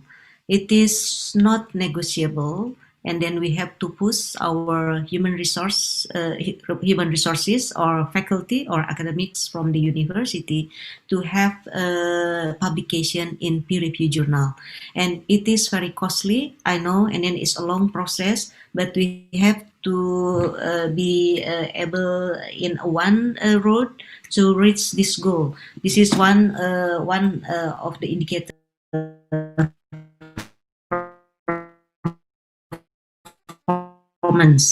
It means that this is the measurement of research impact. It is very difficult how our publication could be cited by others. We have to have a huge and wide network among university worldwide. How our university to be reckoned by other university, we have to improve the management of the university in order for us to be cited by other peer. It is not easy. It is a long way to heaven. But a good point from Dr. Dina, you mentioned about the unavailability of the job employment. It is a huge problem, not only faced by Indonesia, but worldwide. So that's why current situation should be solved. We have to provide more job creator rather than job seeker. And then we have to be adapted with the situation. We have to change the curriculum. What kind of industry that really needs the graduate to be fulfilled by the availability of the job in the market. It is really important. And we also have to see how ready our curriculum in seeing the situation at the moment. Do we still using old curriculum? Do we still use like maybe the best practices from previous cases, or do we have a certain model to solve this kind of problem? This is a huge problem. So we have to think how to provide a job for our graduate, or will we push our student to become an entrepreneur? So I think this is our problem, and then we have to find out the solution with innovative ways. Thank you. Yeah. Thank you, Ibu Poppy, for that. Pak Dwi, so do you have an opinion on this? Yes, sure. Sorry, I cut the call. About ranking, I think rank is okay. I live in university as well, at ITB. I know so many deal with ranking, world class ranking, national ranking. I think, in my opinion, ranking is okay as long as meeting the national interest or the national objective, national mission. Sometimes for me it's funny. One time, for example, ITB ranked at the from other board of accreditation, and then become lower rank, and then suddenly we are stressful ya. Jadi kadang-kadang kaget, surprise ya. Kemarin top, ya, besoknya ini waduh kayaknya percaya dirinya langsung goyang hilang begitu. It's for me a pity, you know. As long as we meet our objective, serving our national interest, that's good, right? Sometimes if we're looking only for rank and then miss national interest, national problem, or solving this problem, it's for me is wasteful. In my opinion, current government through a program like Freedom Campus, Kampus Merdeka, and then pushing or encourage our national university or higher education, try to produce 80% of our graduate become employed. Employed mean as an employee or entrepreneur or pursuing higher degree, that's categorized as employed. I think that's good because by the end of the day, we need to produce our graduate become independent, become the people that can find a job or can create job, and then giving a benefit for our country. And the fact actually it's far from that because everybody want to look for job and could not find job because job is not available. I think by nature we will not have university or higher education create dominant by entrepreneur. I think mostly still looking for job. But as I said, if we as a higher education produce about 25% only our graduate become entrepreneur, that's already giving much to our country. And I think Bu Poppy tell us about how we improve our entrepreneurial ecosystem. We educate our lecturer as well, and then we involve a real entrepreneur come to the class. And I give example, one person not even graduate from good university and create a company. I think maybe Mas Erman know about him. Yeah. Pak Adi Tarya, Yeah. who won ABN in Cimarime Padalarang, starting only 4, 5 with him, 4 employees, 1 employee including his wife. In 1980s, and now the employee become 700, and the company is already global player in tensimeters and etc. Medical supplies, competing with other in global market. So I believe if we have only 200,000 people like him, all of the angkatan kerja, human resource that need job in Indonesia already covered by 200,000 people like him. So I think we need more and more entrepreneurs that graduating or at least equipped by knowledge, equipped by network, because as you know, 99% of our business owner now actually basically is survival business because they could not find job, for example. We need to educate our graduate from university to be more entrepreneurial. If we can find 25% of them become entrepreneur, that will be good for our country. Thank you so much, Mbak. Thank you, Pak Dwi. We still have time to actually a couple of more questions. I'm just going to combine the question from Pak Dedi and also Ibu Ersa, because this is addressed to Pak Dwi, Pak.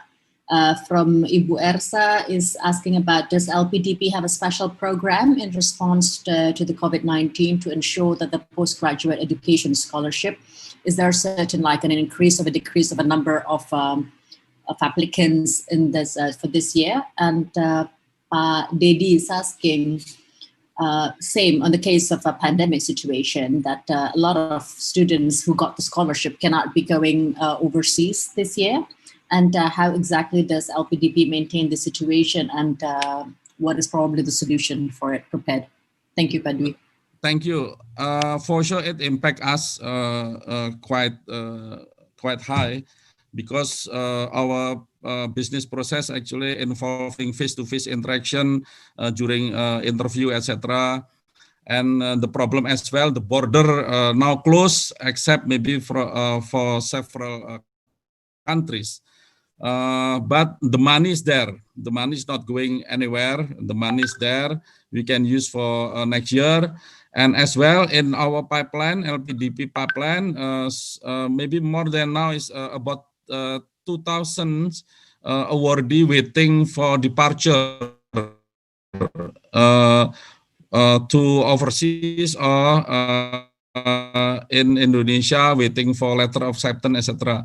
So LPDP actually in 2020 area of scholarship, I said already educators as well, doctor specialists, and in addition is the one that go to a world-class university next year. So I think we now revising all of the business process at LPDP, and hopefully in 2021 we will be full force to open all portfolio of our program. So wait for 2021 and already maybe 2 months away from now. Thank you so much, Balia.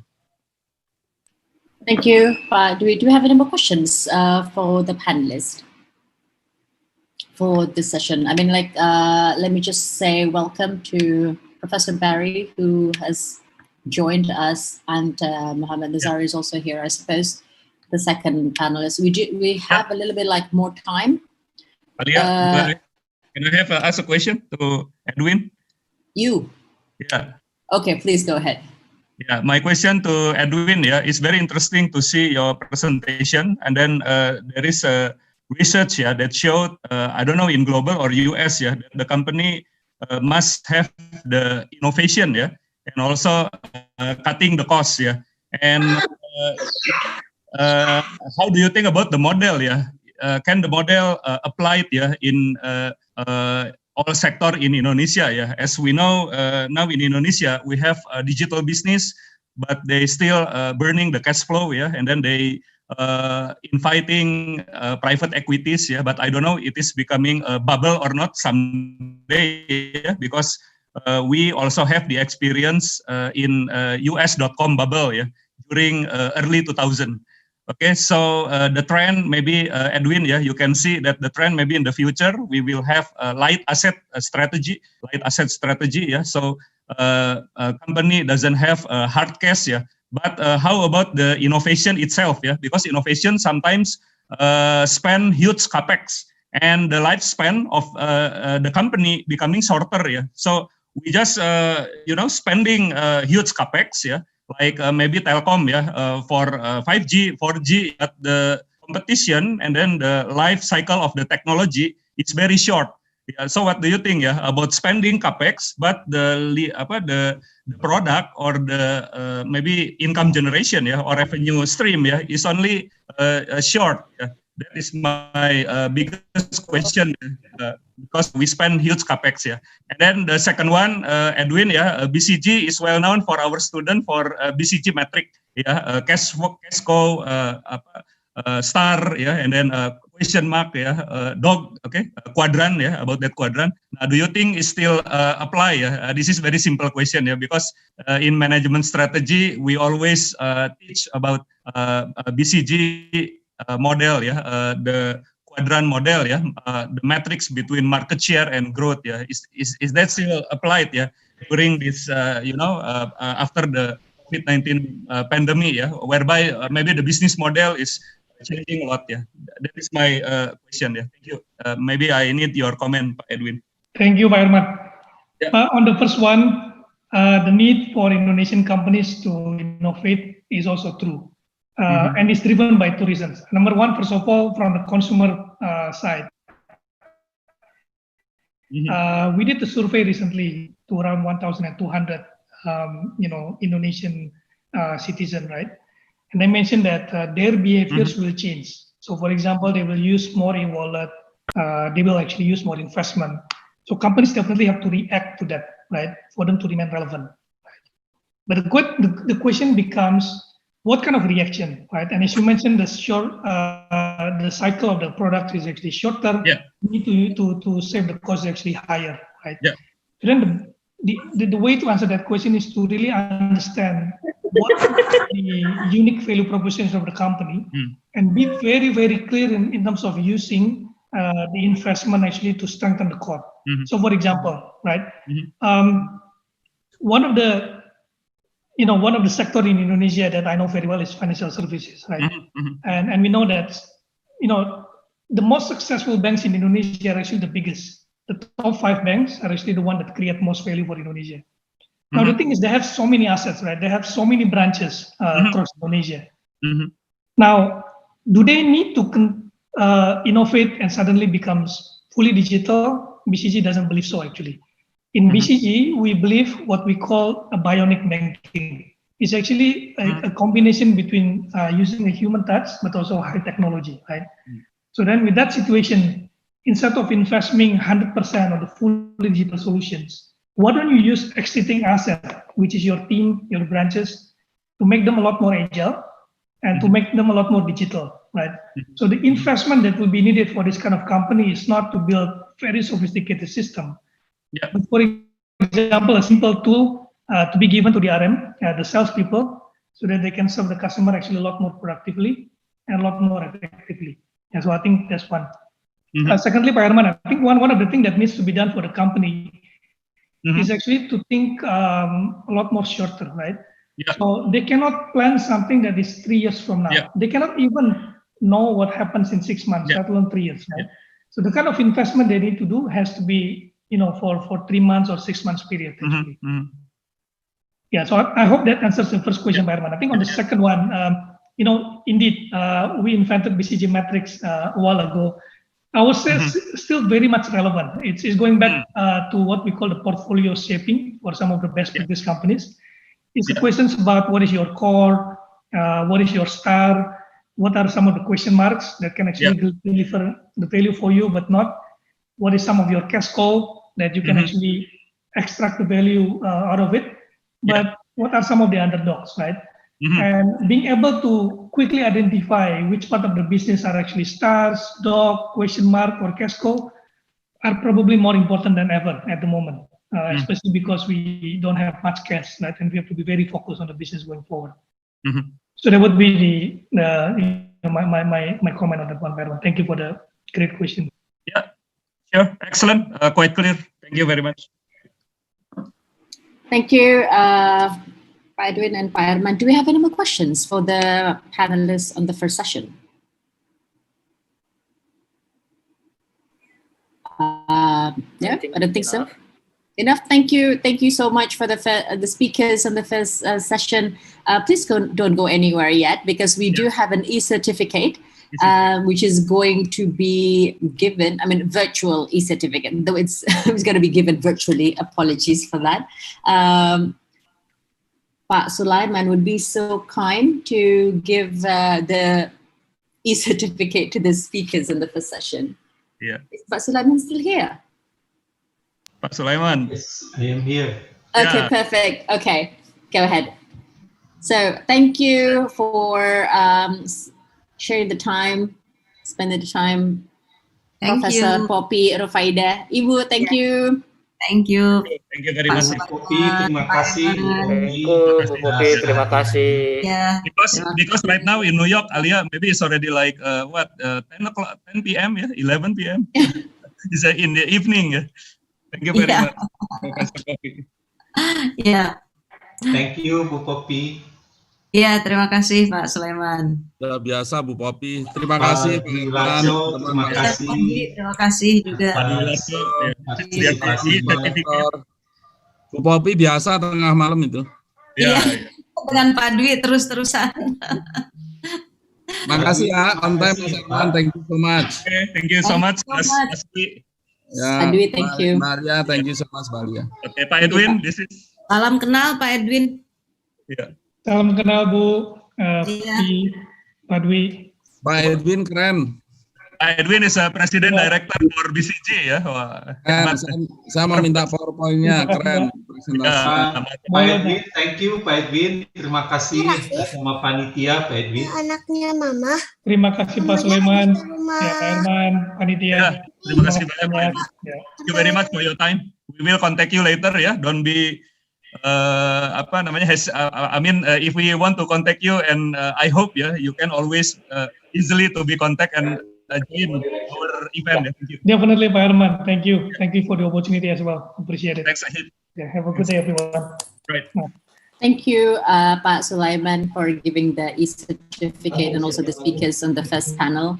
Can I please just remind anyone who probably isn't going to be speaking or invited to speak to kindly mute your audio because it's a bit distracting. I mean, I think this is another technical glitch that we have to face during the pandemic. Yes. Just apologies for that, just giving a reminder. We're going to be moving on to the second session. Thank you for Professor Barry Williams for being here and also Professor Mohammed Nazari. But there's a song coming up, I think, just to give us a break a little bit. And I'm pretty sure, I think at this time, the Dean is singing, I would say, on this choir Faculty of Business and Economics of UNPAD. The song is called Rayuan Pulau Kelapa. Pak Herman will be translating in all the songs in English. I've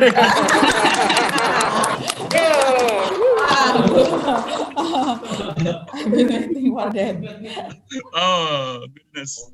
Tanah airku Indonesia,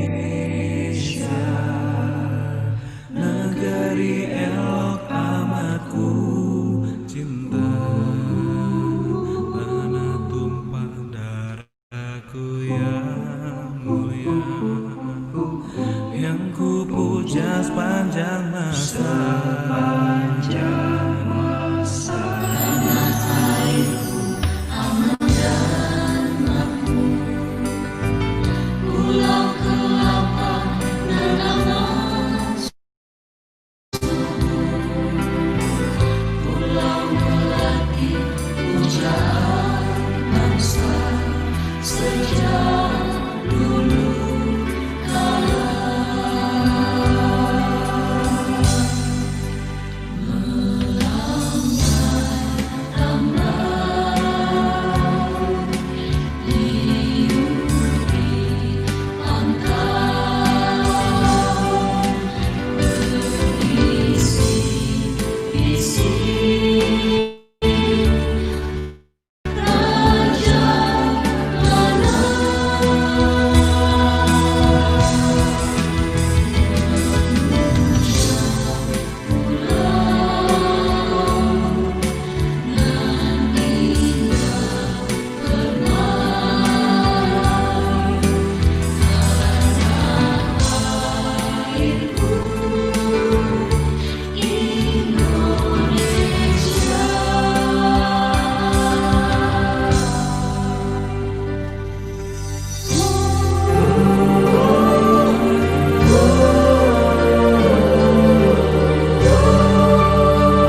a great song. Apologies. Apparently, the Dean is not in this song as well. So it just to give you all a bit of a suspense, you know, an anticipation that is gonna coming on the next song. It's coming in again.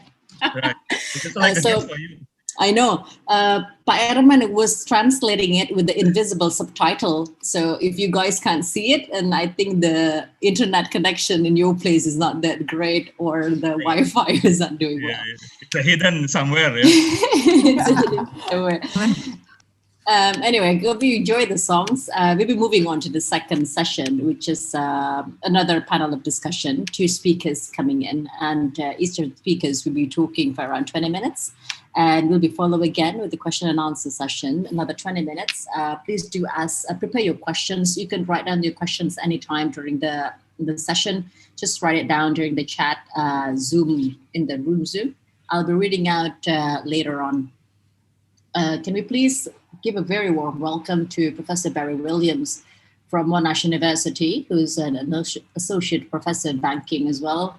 And he has worked before in the economics department of the State Bank of Victoria. And Professor Barry got his PhD in 1997. Hello, Professor. The floor is yours. Yeah, Professor Barry is still prepared for the screen. Oh, is he? Okay. You're able to see my shared screen here? You are in Melbourne, Professor? I am indeed. It's a wet and windy Melbourne day. It's the grand final for a change. It's on the Gold Coast because of COVID. So a big structural change there for the sports fans tonight. Right. But today I'm looking at... Welcome, Professor. Sorry, thank you. Yeah. Okay, so today I'm talking about banking and COVID-19 with a bit of a view from Australia. So there's a number of issues that obviously come before. Obviously, the big thing is, realistically at the moment, we're still in the middle. So what's next is unknown to us all. And that's always the big challenge. I mean, one of the great principles of finance is there's a risk and return trade-off. At the moment, we don't know what the risks are. We don't know what the returns are. So, but we do know we're in the middle of something that's going to change the world in a very dramatic way. And in some ways, the question is it going to be a dramatic change like a World War II, World War I, or Vietnam War, where the whole structural change occurred and the system and the sociology was so different? Or is it a bit more like what happened after 9/11 and we just get used to a new normal, like going through security at the airports? And the answer is we don't know. What we do know is that the time before won't be the same. But ironically, as I'll suggest later on, some of the times before will be the same for some industries. Certain verities, certain strong points that we've all been taught will be the same. So the GFC of 2008 is often used as an analogy here, but there are very distinct differences. The GFC of 2008 was a bank-caused crisis. This is not a bank-caused crisis we're dealing with, but it could be a bank-led recovery. So in terms of important issues, as banking, we talk a lot about solvency and liquidity. Now, prior to the GFC, a lot of banks had very low levels of capital and very low levels of liquidity when we look at a very long-run view of the world. The international benchmarks, the international accepted practices allowed for things like cheaper sources of quasi-equity and bail-in bonds to substitute for equity. It was found that those bail-in quasi-equity bonds weren't bail-in, they weren't anything like equity, and they weren't much use at all. It was always also assumed that, you know, banks, because they're banks, would have liquidity available to them. Just the nature of being a bank and being called a bank would be enough so that they could tap the markets. It might cost a little more, but it'd be there. And that also didn't hold true. So what we've seen is a lot of changes. While we talk about capital adequacy, these days capital adequacy talks about a lot more than capital. So the framework, capital adequacy taught in classrooms from as long back as since I've had hair, now is covering things like liquidity, operational risk. There's a whole variety of new issues sitting in there. So there's a broadening of these benchmarks. And it's important to note this is a benchmark. Regulators don't have to adopt the standard. If a particular country or a particular regulator doesn't like the look of some or all parts of it, they don't have to. It just simply means they'll be assessed on the basis that they don't comply with what's considered to be the minimum. So for a while there was some talk of some countries creating like a bit of a race to the bottom regime, but it was quickly discovered that the credit rating costs would far exceed any benefits from economic activity. So what we've now seen is a lot more emphasis on holdings of capital, and not only just on holding more capital, but on holding more of the right sort of capital, in particular equity and core equity and so forth. So the result has been that since the GFC, the banks have moved forward, are holding a lot more capital since the time before. And so therefore, in some ways, are coming into this pandemic with a lot stronger balance sheet on a global basis, particularly larger banks, internationally active banks, and more closely regulated banks. Now, some nations, example of Switzerland, have adopted regulations far in excess of those global minimums, which makes them even stronger. Okay. Other sorts of pre-COVID preparation, I pulled out a couple of examples, a couple of prudential requirements introduced in Australia. The APRA stands for the Australian Prudential Regulation Authority, and it required banks as far back as 2006 to start planning for questions like pandemics. Of course, back then it was a bit like, well, we have to plan for a pandemic because of things like SARS, but it's not an area they put a lot of resources in, but at least there were paper plans in place, and that was very useful. While some of the pre-pandemic planning in place didn't deal directly with pandemics, although we have these rules, many of the plans for operational risks were able to move fairly seamlessly across to deal with issues like remote learning, working from home. And we've seen some parts of the system hold up remarkably well, like our ability to do this today on Zoom, instead of having to all fly to a common place. For a variety of reasons, some partly technical to do with the amount of government bonds on issue and so forth, the Reserve Bank of Australia introduced a term funding facility to support liquidity. So in other words, there was a lot of structures in place which could be moved fairly seamlessly across to the issue of addressing pandemics. Some other structures did not deal so well. A lot of work went on behind the scenes to make it look like everything was moving. Capital buffers have also improved very dramatically. So buffers in terms of requiring banks to hold a certain minimum amount of capital, there are in fact in place explicit things like the counter-cyclical capital buffer, which requires banks to hold extra cash in hand, extra capital in case of an economic downturn. Obviously, we're in a rainy day. We just don't know whether the rain has stopped yet. And I think that's the problem. We're trying to forecast an unpredictable thing. Cash hoarding. I pulled two quotes here and I've highlighted them yellow. Look at the dates, 2013 and 2013. 5 years after the crisis, both families and corporations were hoarding cash. They'd been so affected by the effect of the GFC. Remember, while the GFC was a banking-led crisis, the real economy chugged along pretty well, didn't it? We still made goods, we still sold goods, we still exported, we still imported. This is a very different beast. So what do we see today? The same thing repeated. Now note those dates on those comments about individuals and corporations hoarding cash was dated 5 years after the GFC. So how long are people going to hoard cash after the GFC? We simply don't know. But certainly this is a more all-encompassing event. In Australia and Victoria, here at the moment, we're 100 days plus of hard lockdown. Okay, so I need a special certificate to go to work. So this is a far more change-causing event than occurred during the GFC. People still went about their day-to-day businesses, except in certain industries and certain affected parts of those industries. The tellers still went to work in the branches. The farmers still went to their fields. Today, restaurants are closed, shops are closed. It's far more encompassing. So the impact on individuals' cash hoarding for tomorrow and a rainy day is going to be, I think, far deeper. So people are going to hoard cash for the next rainy day. At the moment, it's raining, but they think it's going to keep raining. But while this is quite rational for individuals, for the economy, it's quite damaging. People aren't spending, people aren't investing, jobs aren't being created, innovation isn't occurring. Households will be loath to spend money. If they get cash on hand via stimulus practices, they're more likely to use it to repay debt and hoard the cash rather than go out and buy a new pair of shoes, have a little bit of a meal at a restaurant, right on through to investing in large important assets.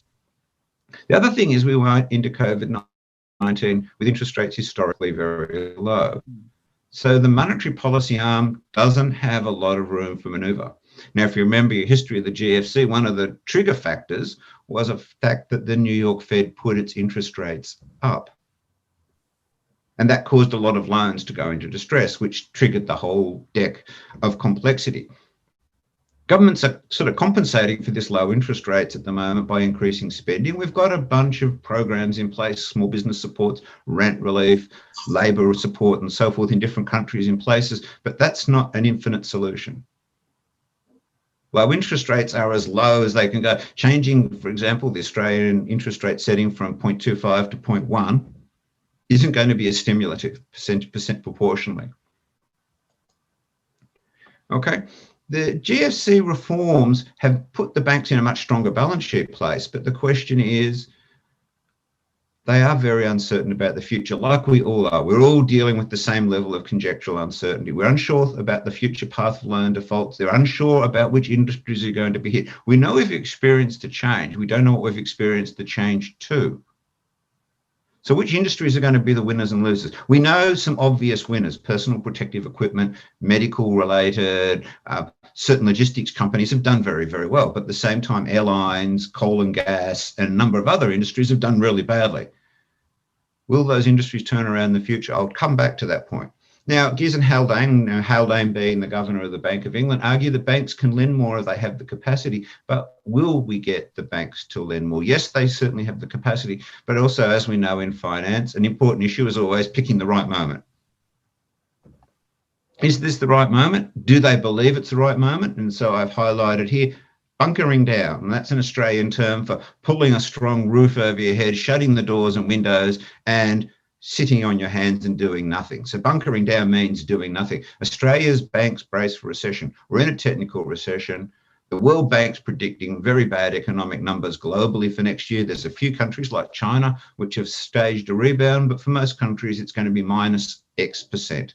And some of those numbers are quite scary. On the other hand, Australia, US, UK as examples, not the only countries, just quick and easy ones to find, have put in place safety nets. They're trying to encourage loans to the small business sector. Will this be enough? To be honest, I doubt it. It looks good on paper. Is the money out there to bring us back to the time before? Absolutely not. Non-performing loans are going to be the big question mark. This is going to inhibit the bank's ability to write new loans. For every loan write-off, they can't write a dollar equivalent of a new loan. Okay, already the major banks in Australia, and like many countries, Australia's banking system is dominated by a relatively small number of large banks, which are relatively well placed. Here, 15th of May 2020, $5 billion have been put aside for bad and doubtful debts. This is $5 billion that hasn't then been put into the capital war chest to support new loans. So that alone's a hit. Now, a number of reasons for the slow NPL increase. Mortgage and rent holidays meant people are not in default. They've been given a breathing space, but all it is a breathing space. It's a holiday. At some stage, we're going to have to go back and pay those loans. The interest, the accumulations are still occurring. You're still going to have debt. So this isn't going to be forever. The banks can't afford to write loans off of that magnitude. The owners of rent properties can't afford to write those loans off infinitely. At some point, there's going to have to be a reckoning.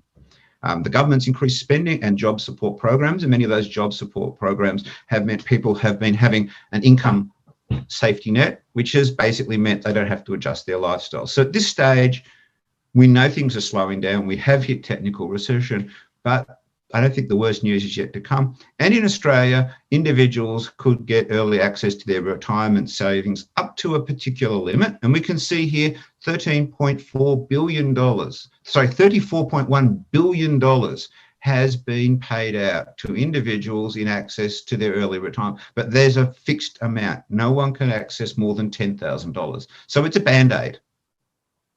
It's not a long-term solution. We can keep on allowing people to draw their $10,000 a year or make the number a bit bigger, but eventually, for particularly lower income individuals, the amount of money that's available in those superannuation savings will be gone. And at some point, the government will say before then, no more.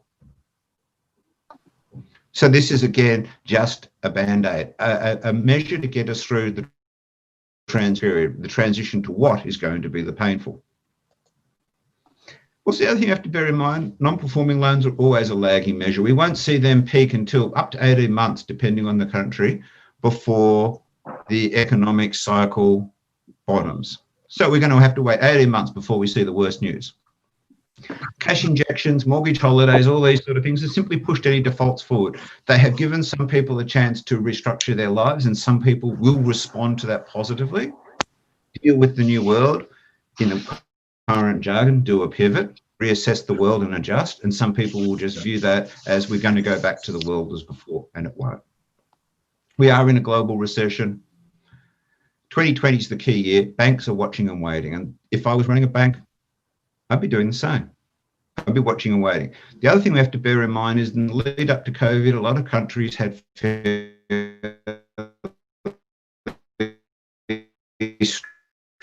strong household indebtedness, rental costs increased quite dramatically.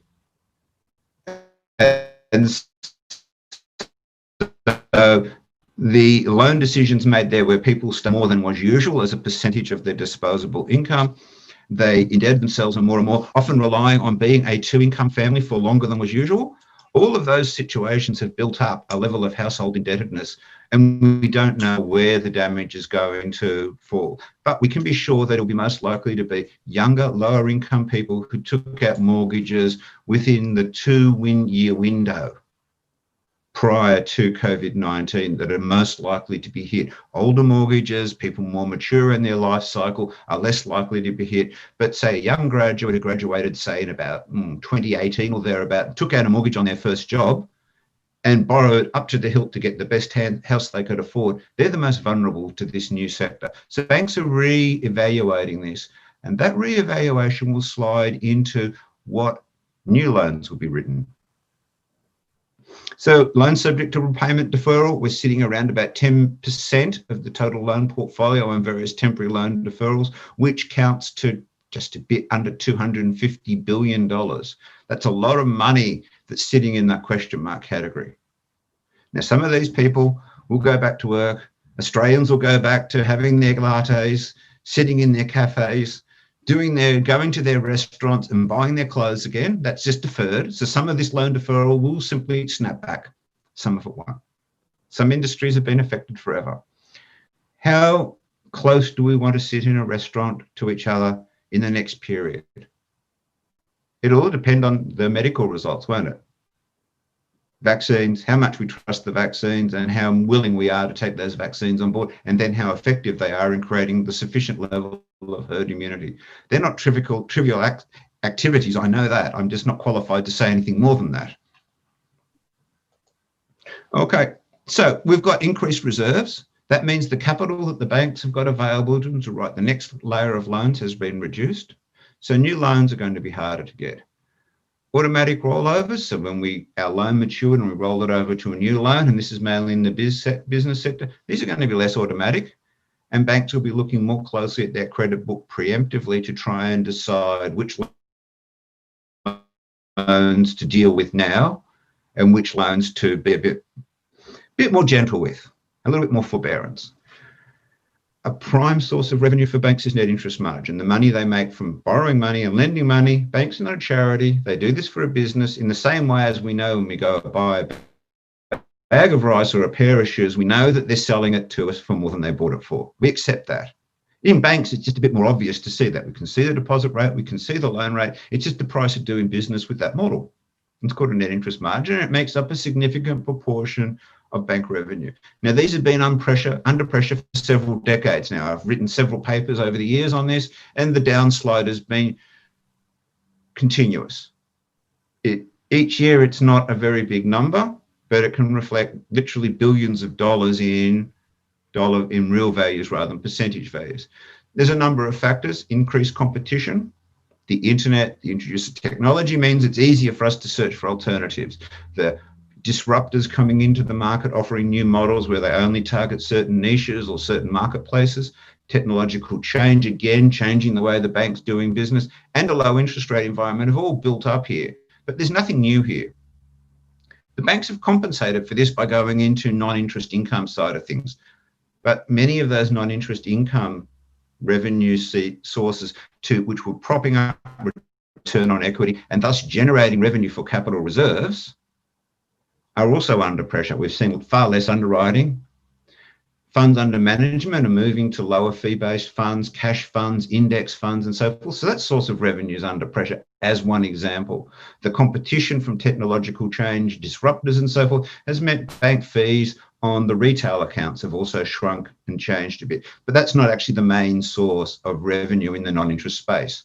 We typically think about fees on accounts, loan fees and so forth as the key fee in the non-interest space, but things like underwriting, funds under management, corporate fees and so forth are the big numbers there. Just they're not so obvious to the ordinary consumer. So we can see here return on equity, just looking at this one here from APRA. That downturn is directly linked to those large provisions, which will inhibit the ability to write new loans in the future.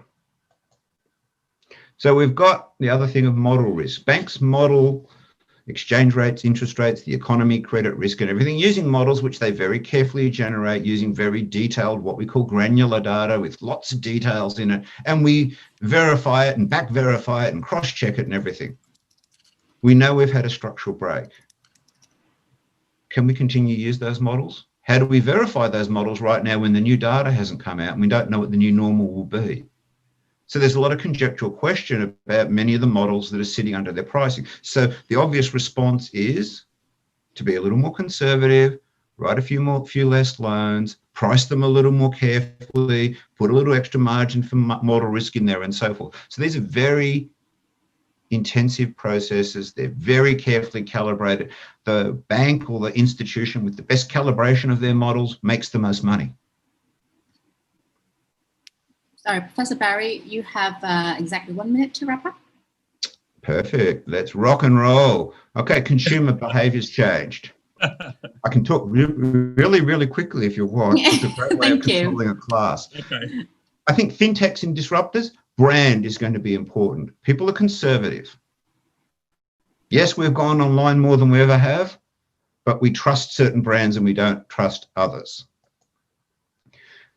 The banks have embraced the digital age. I think the conservatism will see fewer switches to the smaller brands. There will be some niche brands. I've put in Judo Bank here in Australia, which is more client person focused, very, very carefully placed. It will be more on the loan side than the depositor side that the disruptors will make their niche. Trying to break in on the deposit side when people are being conservative and cash hoarding, not a good game to play at the moment. The old and new. The old rules will still be here. Cash is king, less leverage is good despite low interest rates. Some fundamentally good businesses have failed and will continue to fail because they are just not in the new. We will see increased tail risk, increased default risk in certain industries more so than others.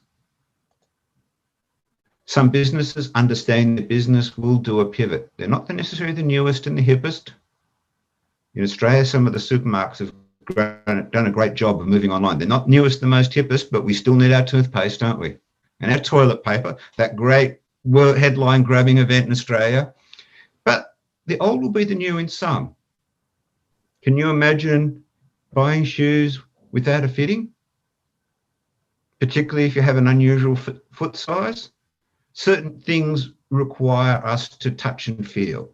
Hey, I'll buy a computer online anytime, but there's no way I'll buy a pair of shoes, suit online. If you can't notice, I've got fairly broad shoulders. If I try and buy a suit online, it doesn't fit anywhere. I need them cut for me. My wife has an unusual shoe size fitting. She needs to actually wear them, and it's a painful process for us all because very few shoes are made to fit her foot. So there still will be the personal interaction. So the question of the future of work, inner city business, business travel, conference travel. Once upon a time, we would have gathered in the same physical space to do this gig. Is this a better process? Yes, we lose some networking, the cups of tea, the chats, the meals and everything, but is it better? Okay, I think leisure travel will rebound. Everyone's sick of lockdown here in Melbourne. We're all sick of sitting in our houses, bouncing around the same four walls. We're going to want to get out. Are we wanting to go to America? Are we going to go to in Italy? Are we going to want to go to many countries? Probably no. A caravan holiday to the Great Barrier Reef sounds pretty good right now. So the key will be knowing the client and understand who is well placed. It won't so much, to my mind, be the industries, but the clients within the industries. Understanding and knowing the client, being close to the client. Technology won't be a substitute for knowing your client. Okay, housing loans. I think I covered that already, but there's some issues here. And what does the future hold? Loan defaults up. Identifying the good clients will be crucial. But in Australia, we haven't had a recession since 1992. The people who knew how to deal with a recession and took leadership during those periods, long retired. Even relatively junior people during that period are now quite semi-retired in many cases. So the knowledge base is lacking. Okay, we have got a capacity to survive, but to survive to what is the question? And I'll leave it there. Thank you so much, Professor Barry, for that presentation. Please do stick around because you do have a question and answer session coming in after the presentation from Professor Muhammad Nazari bin Ismail, who has joined us from University of Malaya, who is also the advisory board of TUV Note and the member of the advisory committee of Kerajaan Negeri Kelantan. Professor Nazari, are you here? Do you have around 20 minutes? Okay. Thank you. Thank you very much for having me. Yeah, thank you, Professor Nazari. So I can start now. I will share my screen. Okay, I'll do that then. Yeah.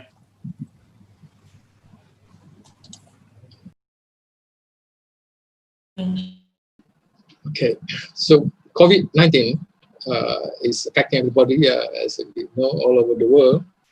But it's interesting to note that it is not the worst compared to what has happened in the past. At the moment, the COVID-19 death numbers is a bit more than 1 million, which is small compared to what happened during the Spanish flu, where according to an estimate is 50 million fatalities worldwide. Some say it probably was more than 50 million to be 100 million.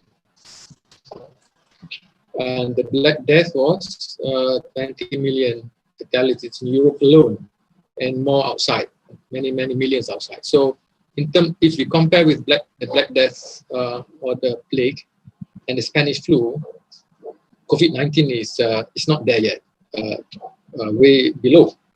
However, it may go up, and we will discuss factors that may contribute to the numbers going up afterward. But as far as the economic outcome, it seems that it could be one of the worst in history. This headline says that Asia suffers from the worst recession in living memory as a result of COVID-19.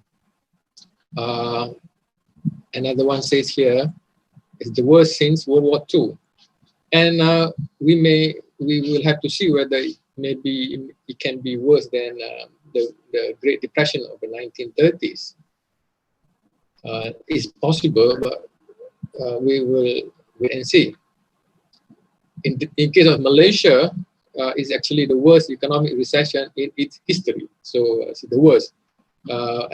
During the Great Depression, we also suffered, but because Malaysia was not so economically advanced at that time, the slowdown is not the same as what is happening now. Now is the worst in its history. So the suffering among Malaysians certainly is the worst compared in the history of the country.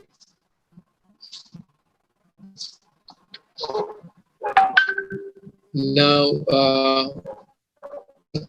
in the UK, it's interesting to note also that it says there, deepest recession since records began. So maybe it's also worse than during the Great Depression. Now, it's interesting to note, as I mentioned just now, compared to in terms of fatalities, the number is only 1.1 million. It's a very big number anyway. It's not small, but as I showed you just now, the Spanish flu was 50 million deaths. So 1 million deaths compared to 50 is pretty small, but the economic suffering is very, very serious. And why is this the reason? We can see in terms of effects on unemployment. As I said just now, it can be the worst in human history. We will wait and see. And the main factor is due to global indebtedness. In the past, during the Spanish flu or the Black Plague, even though there were a lot of deaths, but economically, the indebtedness of people, of government, of companies were not.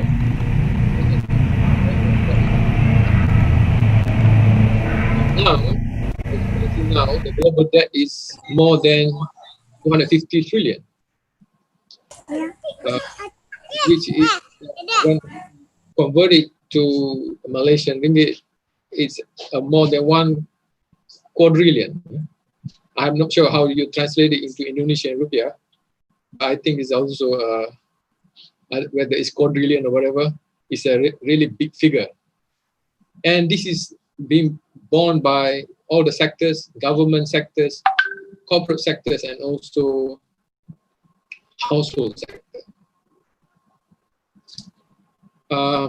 It's interesting to note that in October 2019, the International Monetary Fund noted that companies have debt that risk becoming a USD 19 trillion time bomb in the event of another global recession. So they were warning that if we have a global recession, the IMF said that we will have a huge problem because of the $19 trillion indebtedness among countries.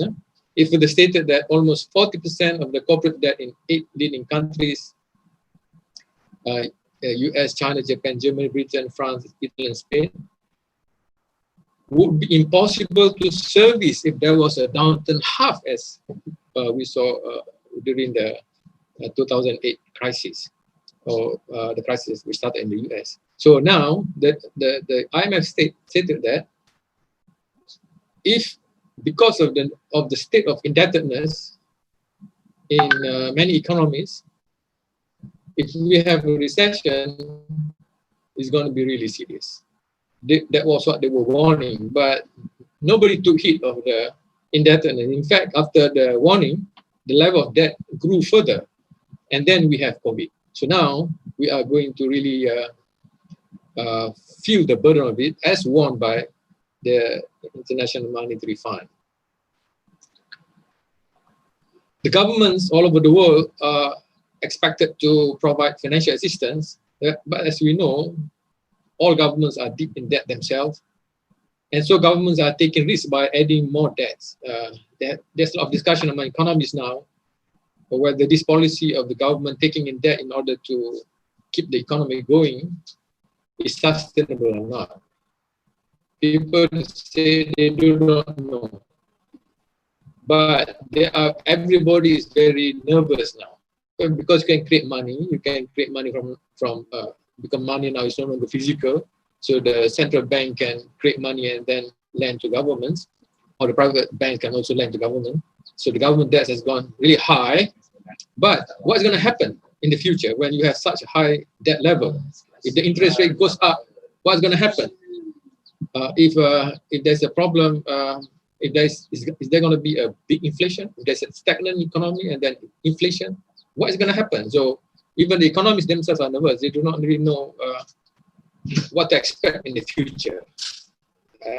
It can be total chaos in the future if things don't work out, because the level of debt is very, very high.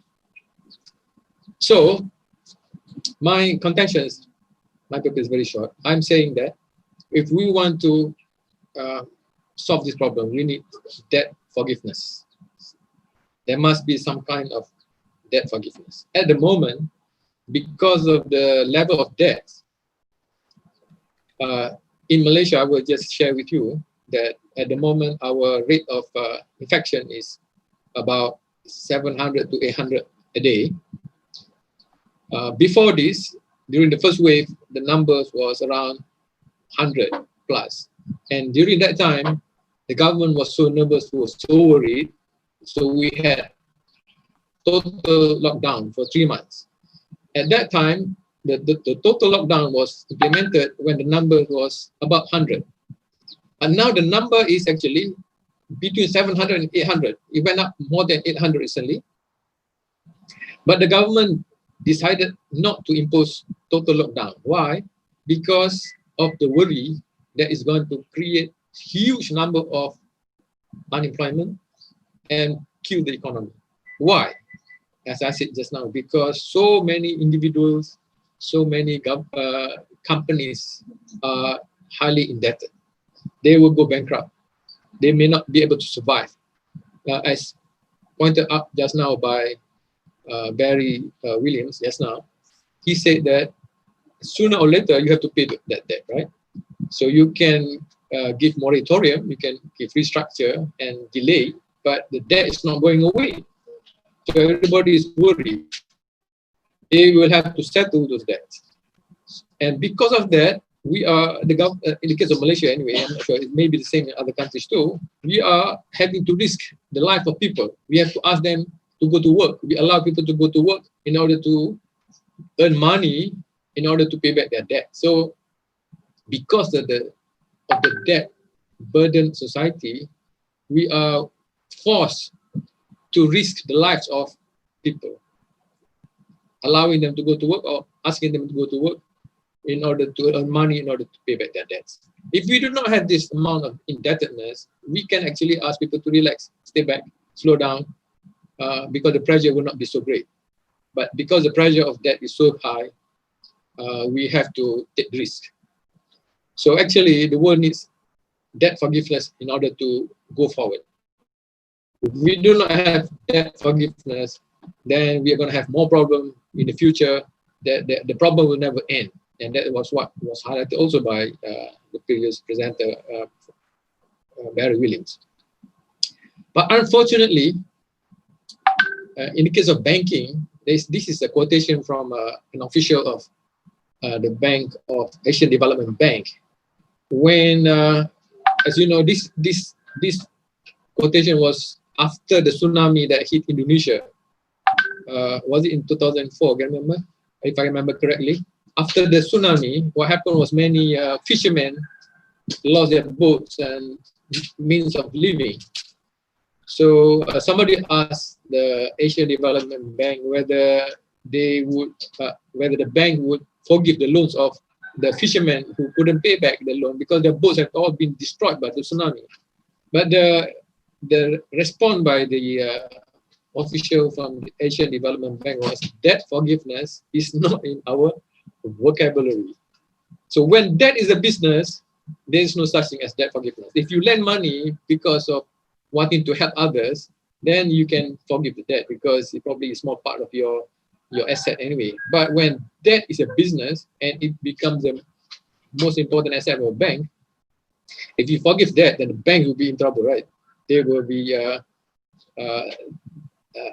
there would be no, there would be basically bankrupt themselves, right? Technically bankrupt. So that's why they cannot practice debt forgiveness. So the manager said that we can help, but we can help by offering additional loans, by giving more loans. So if you give more loans, you will actually create more burden on these people, right? So this what's happening now. We will delay or we provide more loans, but this is going to create more burden over their head. So if you have a third or fourth or fifth wave of COVID, if we do not find a vaccine, what's going to happen to these people who have huge amount of debt over their head? The previous one plus additional ones. So this solution of giving more loans is not really a solution. You are creating more dangerous situations for businesses and individuals.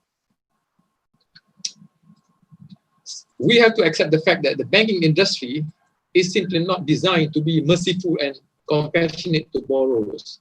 It's not designed that way. It's a business. So in the past, when you lend money, you are lending in order to help.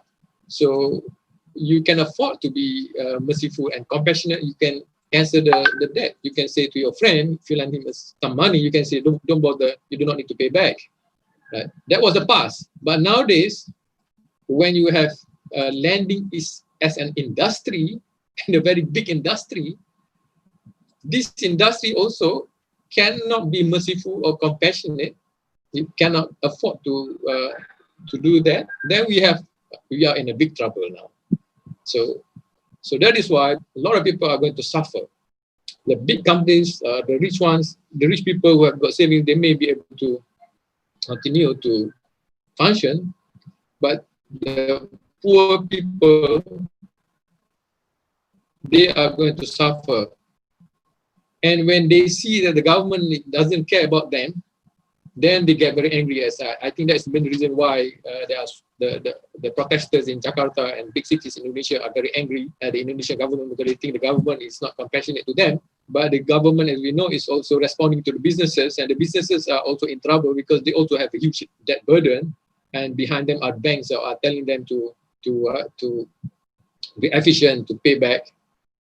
So nobody can be merciful to each other, and as a result, the normal people are suffering, and they can get very angry, and when they can get angry, that may lead to very violent protests, which we are witnessing in many countries, including Indonesia now. So the world is now stuck in a growth model based on debt. And economic growth becomes an imperative. You must create economic growth. If there is no growth, then there will be a problem. So you are not left with any choice. So, and what going to happen is there will be more problem in the future because debt will go bigger and bigger, right? So what we need now is a new model based on new set of values, which are in consonance with natural human view of compassion and mercy. So we need a system where you can be compassionate and merciful to each other. And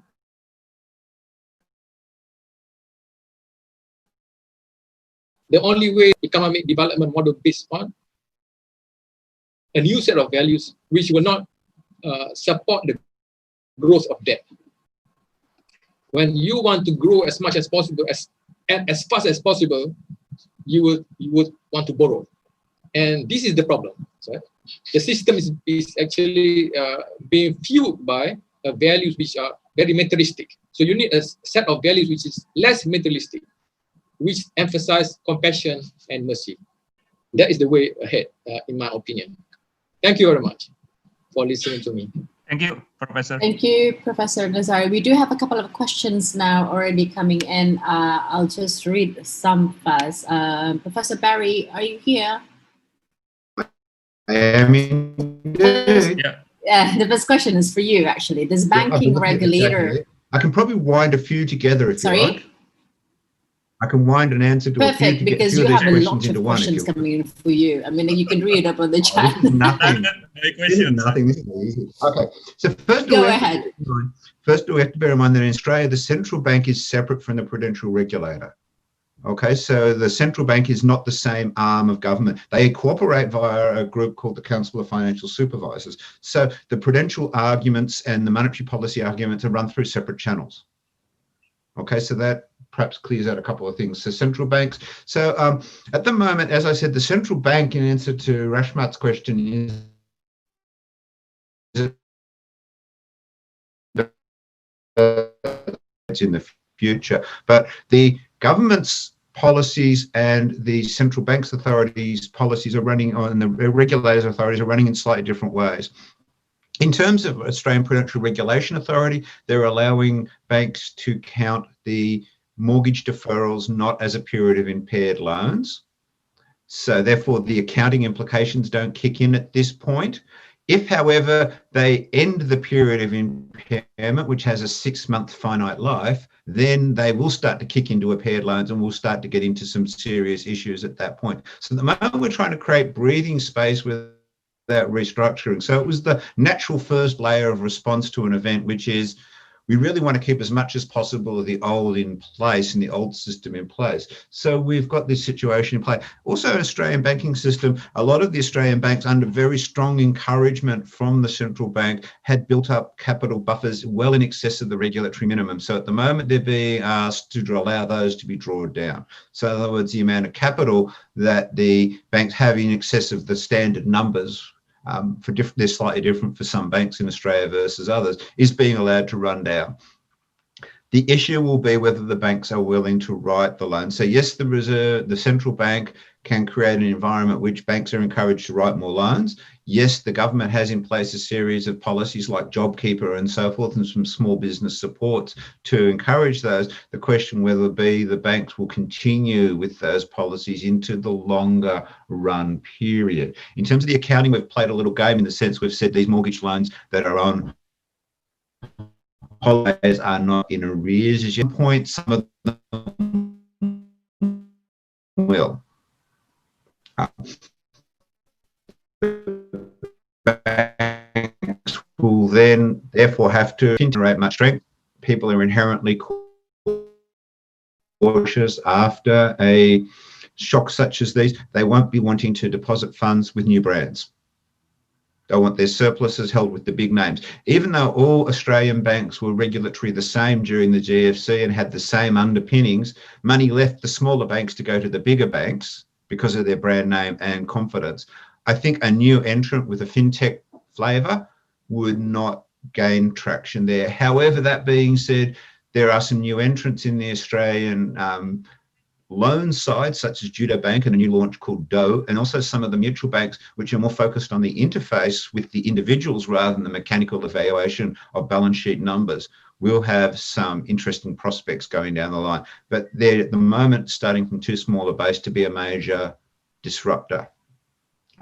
Australian banks have been investing large amounts of money in fintech. NAB was spending over $1 billion in 2018 to keep up on the fintech curve. So they're well aware of that. So fintech is not necessarily always the smallest player.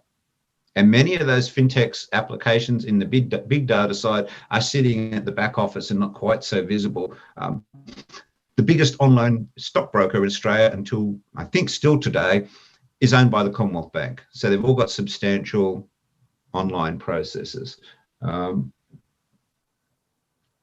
Let's see. Australia will take the future, continue advancing the banking and finance sector. I think we'll see the government very conscious of the importance of the financial sector. It's built up a prolonged reputation of being well regulated, well managed, navigating through the GFC, and they'll guard that reputation very strongly. In question of coming back to Professor Nazari Ismail's comment about forgiveness versus extensions, I can't see that happening in Australia. I'm unfortunately old enough to remember the debate during the '82 crisis with the Latin American nations. I was around during the Jubilee 2000 era, and the answer is those sorts of things don't seem to make a lot of traction. Too many people are too invested in the status quo ex ante to want to shift to something new. And there's always going to be some changes. But I am with Drucker. This is going to be a force of creative destruction. These things are going to be lost, and new and better things are going to come out, but some new and worse things will also come out, I'm afraid. Okay, thank you. Thank you for that, Professor Barry. There's a question for Professor Nazari. How badly does this pandemic affect the agro-industry in Malaysia?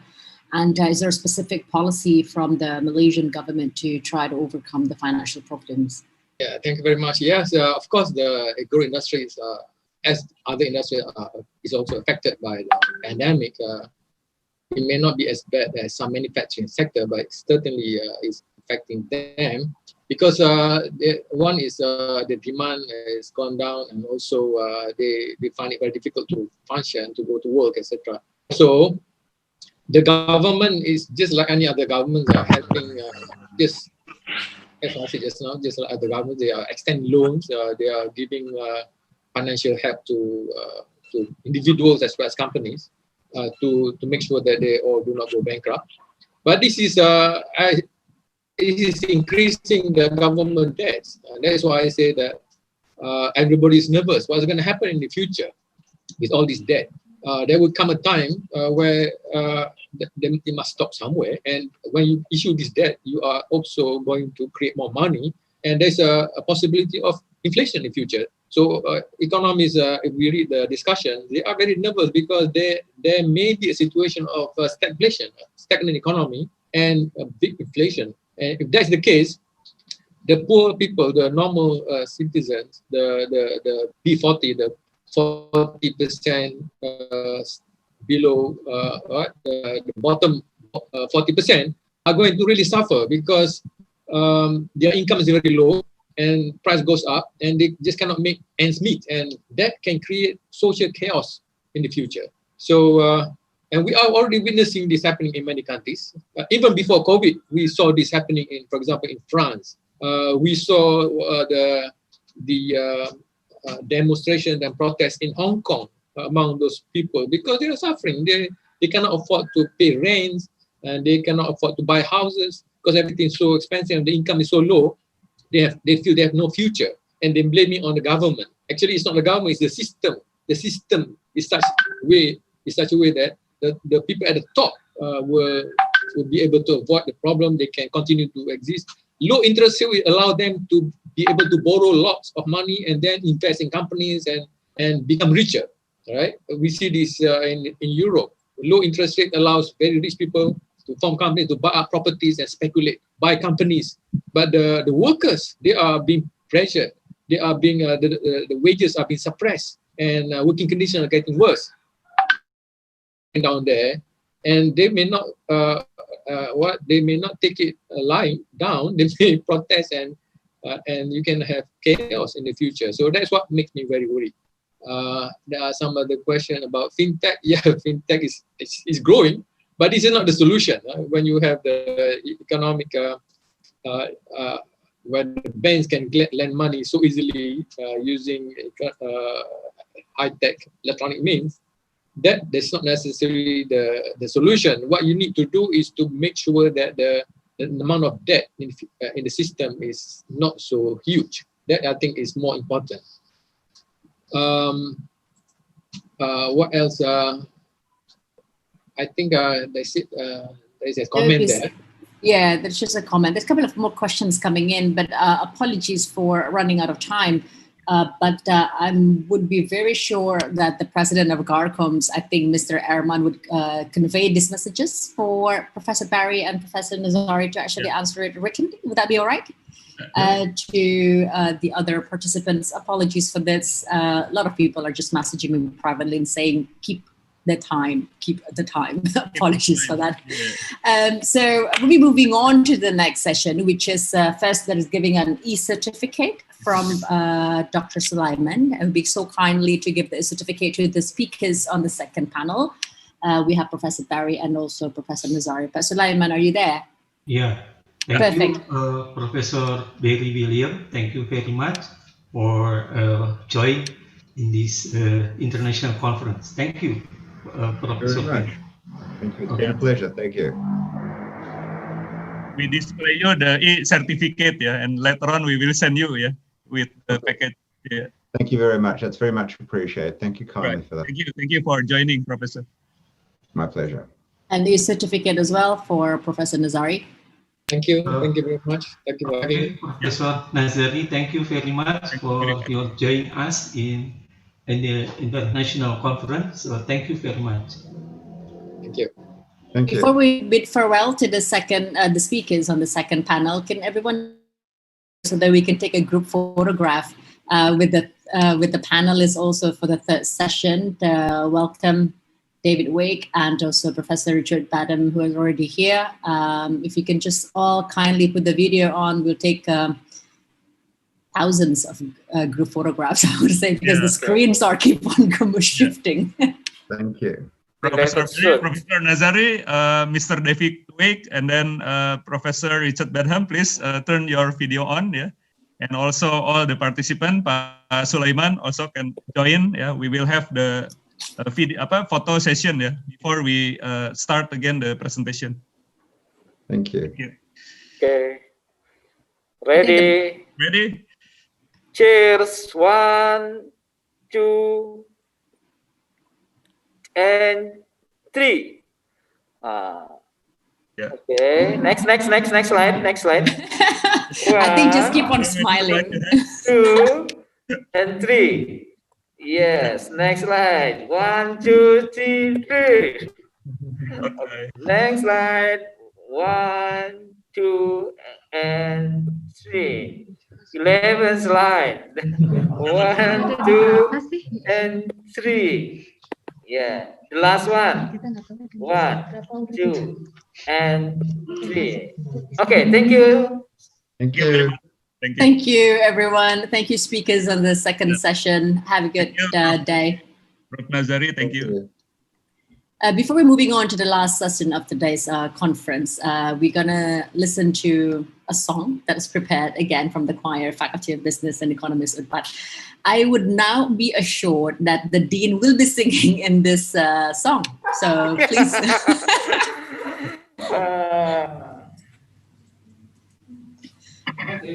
Last one will be the right answer, right? Yes, I know.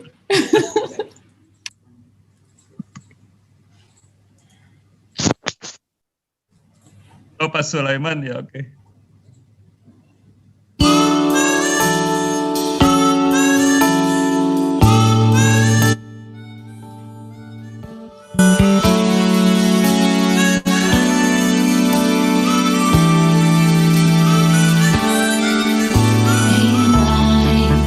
Never thought I'd feel this way. And as far as I'm concerned, I'm glad I got the chance to say that I do believe I love you. And if I should ever go away, well then close your eyes and try to feel the way we do today. And then if you can remember, keep smiling, keep shining, knowing you can always count on me. For sure. Yes.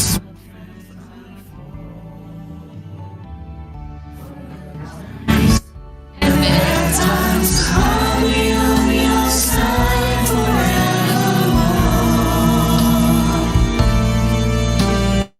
That's what friends are for.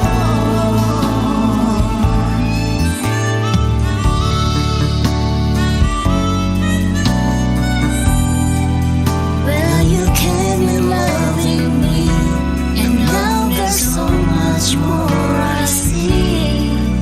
And so right away I thank you. And now for the times when we're apart, well then close your eyes and know words are coming from my heart. And then if you can remember, keep smiling, keep shining, knowing you can always count on me. For sure, that's what friends are for. In good times and bad times, I'll be on your side forevermore. That's what friends are for. Keep smiling, keep shining, knowing you can always count on me. For sure, that's what friends are for. For good times and bad times, I'll be on your side forevermore. That's what friends are for.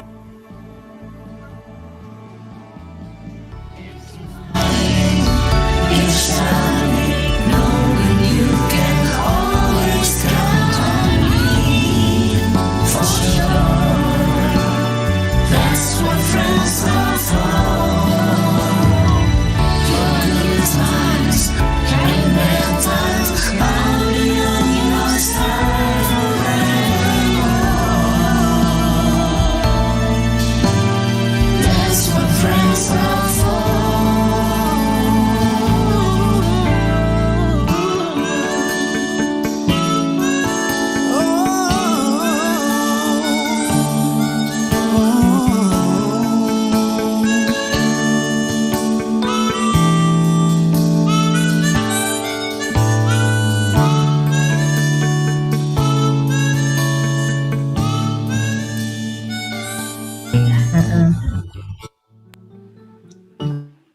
guys don't know how happy I am to see Payudi in that song. Anyway, that was the last song, and we'll be moving on to the last session as well for today. Let us all welcome the first speaker in the third session, David Wake, the partner and advisor at PricewaterhouseCoopers, who has more than 20 years of experience in serving clients in Southeast Asia, Central and Eastern Europe, and also Russia.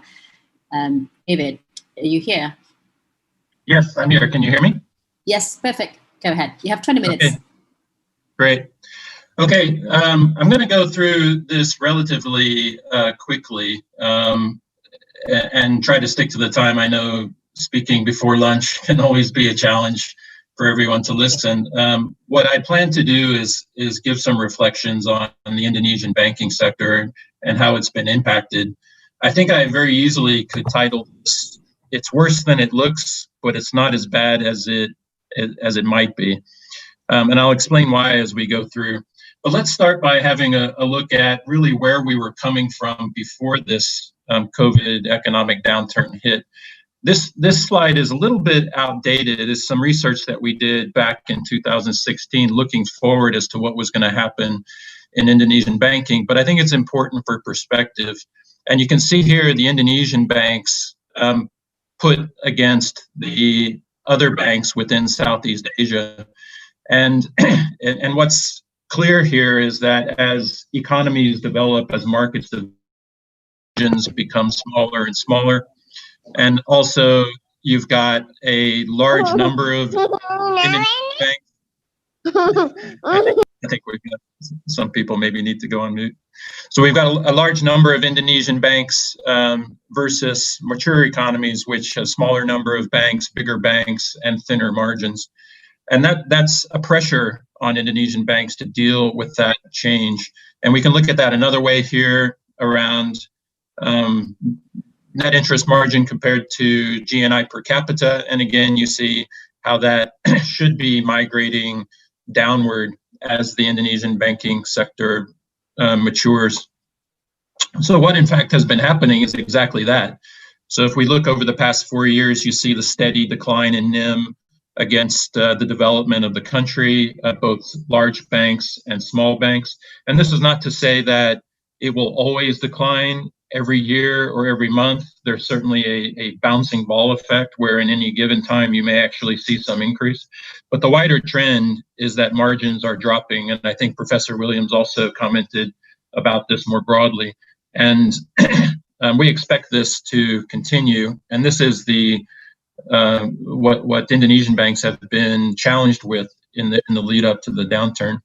This is looking at it state-owned banks compared to all other banks, and you can see the SOE banks have been proportionally more deeply affected. That's a 27% decrease, which is a lot to deal with operationally. So how were banks forecasting this? Did they get it right? This is some surveying that we did back in 2018, asking bank executives to look forward on how they saw NIM decline in the coming 3 to 4 years. And as you can see, most underestimated the extent of that decline. And so I would say that banks are not really where they need to be in getting their cost structures right and getting their business models right, although it has been a journey for many. So we did see for the first time a real focus on cost efficiency, although that had a lot to do with trying to decrease the cost of funds, some one-off type of cost reduction that doesn't necessarily stick, and also banks looking at what they need to do to right-size their distribution channels and their branch networks, particularly the foreign banks that don't have the level of scale that the big SOE banks have. And you can see here in the chart on the right that there are some very different strategies in how the banks are approaching their distribution channel. The state-owned banks, particularly the regional banks, even in expansion, and more recently with the big four banks, some slight reduction in their branch footprint, but 3% is not very significant. So that's about pricing. If we look at the cost of credit, NPLs were relatively small in in percentage terms for consumer lending over the past 4 or 5 years. And it's only recently, as part of this downturn, that you see it shooting up. So one of the challenges that banks are facing is how to deal with that phenomena where they might not have been previously geared up to really deal with that level of risk. On the wholesale corporate side, we a cyclical change upward, slightly upward, before this downturn hit. And so it was already getting some attention from the banks, and that was impacting loan growth as well. One of the questions we asked banks also a couple of years ago was for the risk management areas that they felt were the highest priorities, how satisfied were they with where they were? And in credit risk, you can see there is not a lot of satisfaction across the industry. So there's been some struggle that banks have been going through to try to improve in that area, and then the downturn hit. Now, loan growth is in some ways counter-cyclical to some of the aspects we see in the NPL changes over time. But the point here is that in times when the economy is in a downturn or there is an uptick in credit risk, what you see is that the state-owned banks are much more resilient in terms of continuing to lend, whereas all other banks, and in particular the foreign-owned and regional banks, tend to more sharply decrease their risk appetites and slow down lending. And that's what we were seeing already prior to the first quarter of this year. And that's, I think, just exasperated even more in terms of this downturn. And that means that the SOE banks are the ones that are most likely to pick up the slack from that point of view. Now, another reason that the SOE banks need to pick up that slack is because, you know, being successful in coming out of a downturn as quickly as possible is getting the kind of investment that's needed to drive that. And here you see how the ASEAN countries have been progressing on their ease of doing business, at least according to the World Bank. And many of the countries in Southeast Asia have been progressing over the last 2 years, but Indonesia as well as Vietnam have not. And that makes it more difficult in managing the downturn and coming out of the downturn, and puts more pressure on the state and the state-owned banks to do that. Having said that, the Indonesia does have a quite significant portion of its economy that is in state-owned companies, including in the financial services sector. So in some ways, it's facilitated to be able to do that. So that's a little bit about pricing, cost of credit, some of the loan growth dynamic. But let's talk about where we are. What is the current reality? Is what we're seeing accurate, or are we looking at this through rose-colored glasses for something that's not really the truth? And to do that, one needs to understand that there's been a significant change in the financial reporting for Indonesian banks this year, starting from the 1st of January. If we reflect back on the global financial crisis globally, regulators were looking for a better model for banks to use to estimate credit impairment in their portfolio, because what you saw in past downturns was quite a lag between when some of those indicators started to happen and when banks actually started to record impairment. So this new model, what we call moving from an incurred loss model to an expected credit loss model, essentially puts loans into 3 categories. The first stage being that there's not a significant increase in credit risk yet. There may, over the lifetime of that portfolio, be some loss to estimate.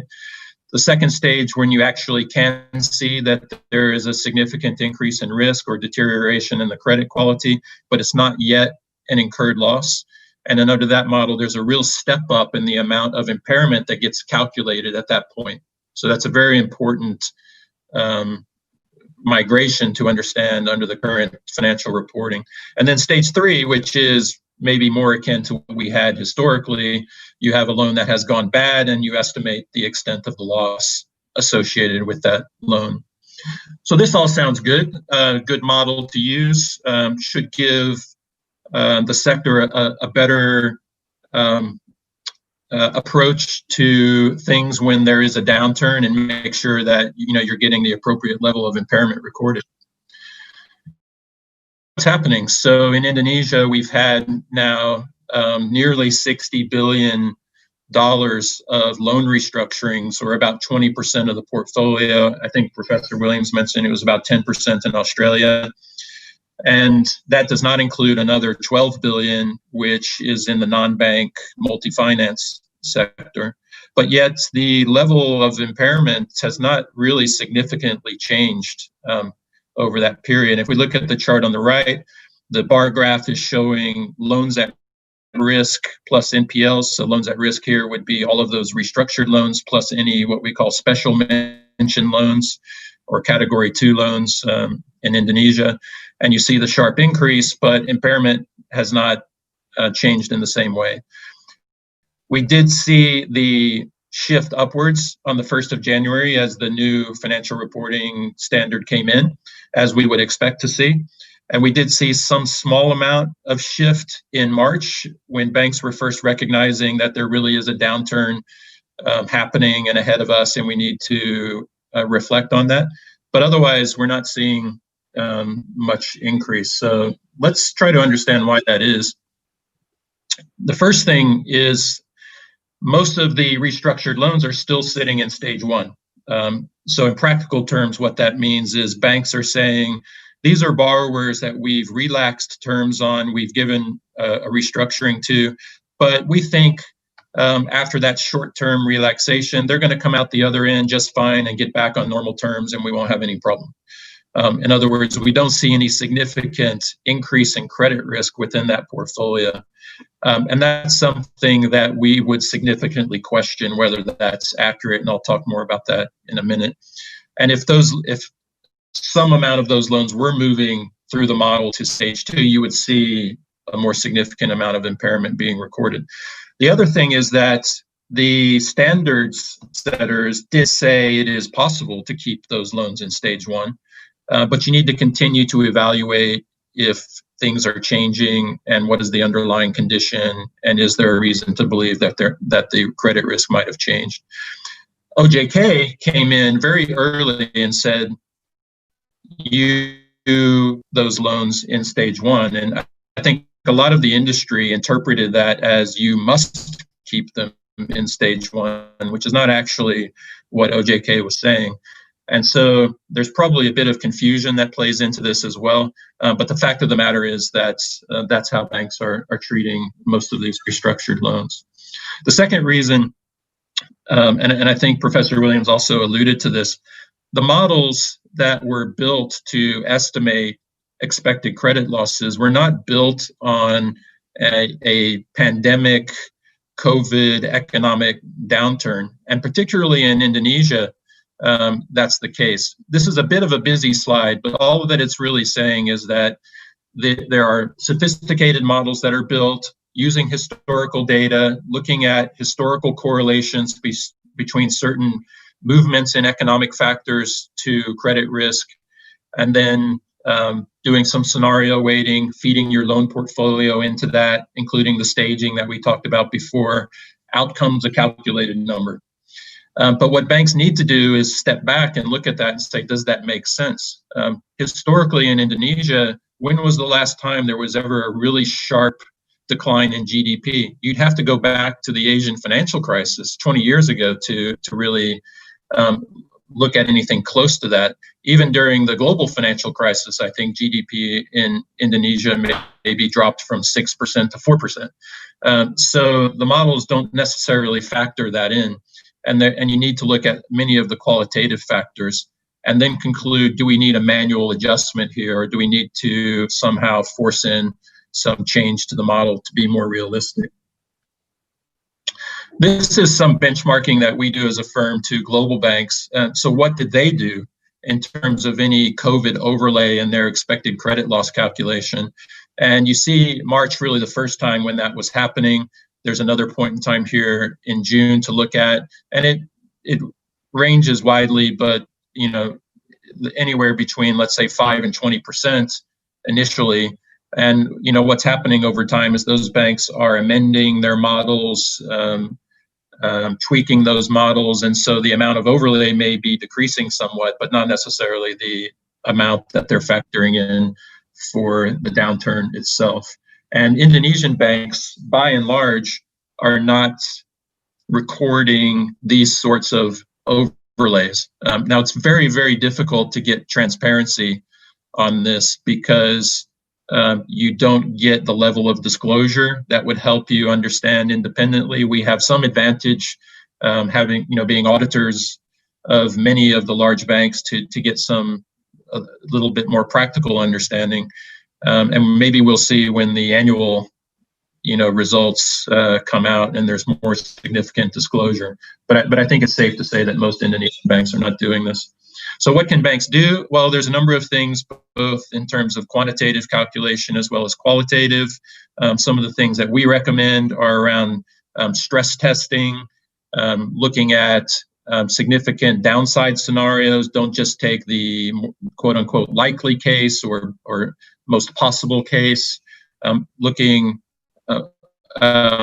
underneath at what's happening with borrowers, some of the data and behavioral information that can be collected, and looking to other markets as well that have been through those more cyclical downturns and how they may be treating it, and what can you learn that can be applied in an Indonesian context for that.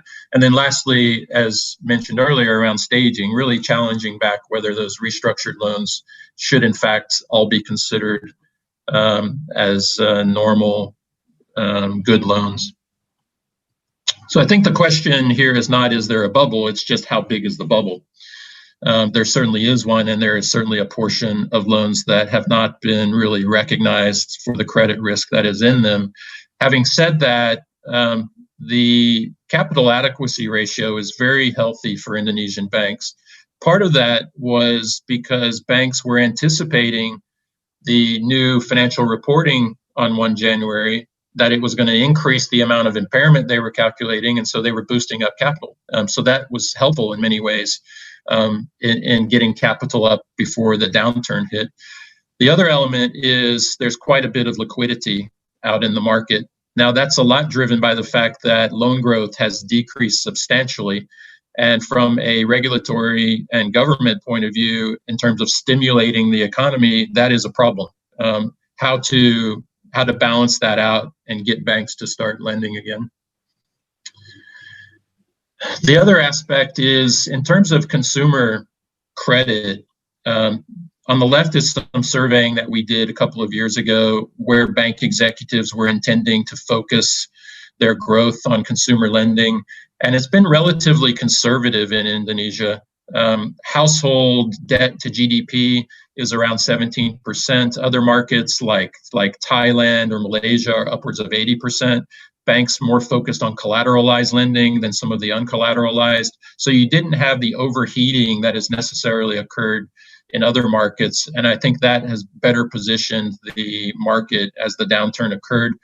And if you compare the overall NPL ratio for Indonesian banks to other emerging growth markets, it compares very well. And so that's, I think, good for the health of the market. So just summarizing, the first thing is that there is going to be a rise in NPLs, even more than there is so far, and impairment that is being recorded by banks will increase as well as they catch up with reality here. We're hopeful that that is already starting. Hopeful in the sense of banks being realistic in what they report, that in the fourth quarter, we see some of that happening. I think at year end, we'll see that happening more, and we'll get maybe a more realistic picture, but that's going to put pressure on bank profitability. There will continue to be some difficulty in understanding what's happening at one bank versus another bank, and we'll see what is the extent of disclosure that is given. Some banks, Mandiri, for example, has been more forthcoming in some of its analyst reports and discussions with investors about what's happening on the financial reporting, and we'll see if other banks also follow. Net interest margins will continue to migrate downwards, so that pressure is just going to continue. So bank profitability will be weighed down for some time to come. I think it will take about 18 months for the reality to catch up to what we are seeing, assuming that we've already reached the peak. But the fundamentals are good. So the sector will weather this storm. I don't think there's any question about that. Some of the smaller banks will struggle because they don't have economies of scale. They don't have the ability to invest so much in technology. They don't have the level of sophistication on risk management. But for the larger banks and for the industry as a whole, I think it will come out of this on the other side just fine. However, stimulating loan growth is really going to be necessary in the short term. And so the SOE banks, we think, will really lead the way in that respect. And that's going to put more distance between those banks and the rest of the market. The SOE banks are already a bit more than half of the total market. You'll see that starting to climb up as well. And that may drive some consolidation for the rest of the market also. So I'll stop there and happy later to take questions. Thank you, David, for that very concise timing as well. Can I please have Professor Richard Padham to deliver the second presentation on this last session? Professor. Thank you. Now, well, thank you, Oman, for the invitation to speak. Professor Richard. Yep. Yeah, thank you very much for your coming. Okay, great. Thank you. And thanks, Alia, for being moderator. And Yusuf is going to be moving the slides. You have to be very nice to the moderator and the person moving the slides because you're in their hands, right? So this will be a slightly different talk to the others. We're going to be using COVID as a way to think through how we personally respond to change. And I'd like you to keep in mind the kind of analytical discussion that we've been having with David, and the importance of that, but also the song, right? And the change is about our ability to move from the head to the heart and backwards and forwards. And one of the problems with academics is they say that academics have a head, but they have no body.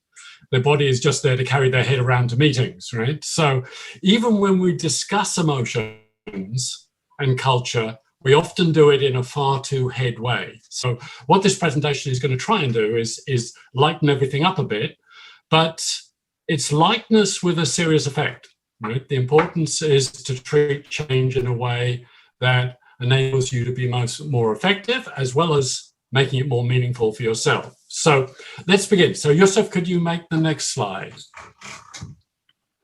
Great. So there was a nice little post on Google where somebody said, isn't it fun that what everybody in 2015, when they were asked, where do you see yourself in 5 years, were probably getting it quite wrong. And that's kind of an important point, is that, who would have expected that in 2020 we were going to be here? These things come in from left field. So when we're planning our lives, if you think what's happened to your personal plans from something that comes in from left field, it is important to plan, but it's also important to have a little bit of a sense of humor and lightness about the fact that things may not go always according to plan. So Yusuf, could we have the next slide? Right, so what we're going to do now is, Yusuf, could you hold it for a second? Now, have you got is the sound going to be working okay? Yeah, the sound. It will. Okay, great. So basically the film in the Matrix gives the option to Keanu Reeves to take a red pill or a blue pill. And today we're going to be talking about what's involved in taking the red pill. So we'll just do this quick video clip to give you a bit of an introduction. Thanks, Yusuf. This is your last chance. After this, there is no turning back. If you take the blue pill, the story ends. You wake up in your bed and believe whatever you want to believe. You take the red pill, you stay in Wonderland, and I show you how deep the rabbit hole goes.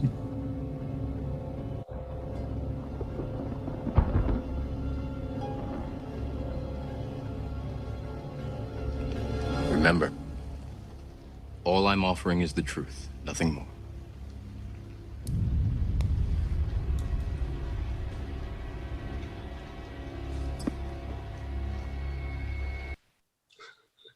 Thanks, Yusuf. Could we go to the next slide?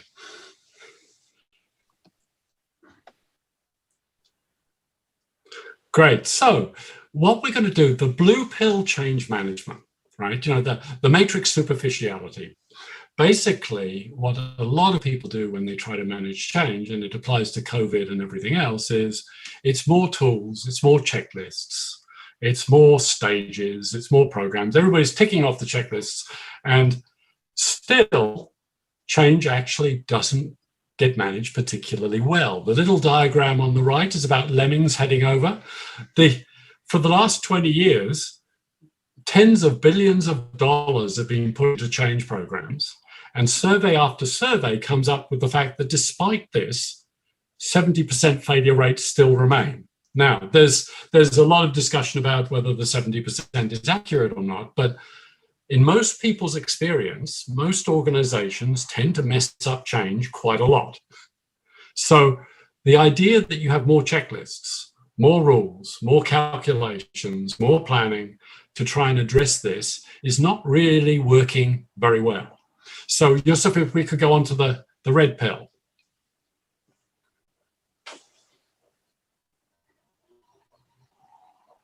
Yusuf, are you there? Oh, great, fantastic. So the red pill. Now, this is more about surfing in change. Now, if you look at the diagram to the right, you have the hang glider with a little bubble above his head. This is what he's expecting to happen. And funnily enough, in our culture, this is what a lot of us expect to happen. It's what a lot of organizations proclaim will happen. All you've got to do is apply the techniques, follow the strategies, and guess what? Productivity is going to go up. We're going to solve the problems, and morale is going to go up. Right? One of the most depressing conclusions of change management is that actually there's usually a big dip down into the valley of death, and you see the people crashing down the bottom. The morale goes down, the obstacles are too much, people don't know where they're going, everybody starts making excuses about why it wasn't their fault that the change didn't happen the way they were meant to do. It was meant to happen. What we're trying to do with taking the red pill today is some images, some way of looking at change that allows you to do that kind of J curve in the middle. You don't go down into the valley of death, but you do realize that there are going to be very real challenges along the way. So Yusuf, can we go to the next slide? Great, so now two very simple images that are actually quite complicated in the way in which they apply. So on the left-hand side, we've got the iceberg. Now, organizations have a rational tip. You know, there's not many organizations who proclaim we're making this up as we go along. There's lots of infighting, there's emotional turmoil, there's chaos, and we don't know what's going on. What you get in the surface of organizations is rational talk about strategy, planning, analysis, whatever. And part of that is very important, but it's only part of the organization. Beneath the surface is all the culture, the politics, the chaos, the ambiguity. And if what we do when we're trying to deal with change is we just poke at the tip and try and change structures and trying to change processes and bring in better plans and strategies, we ignore what goes on underneath.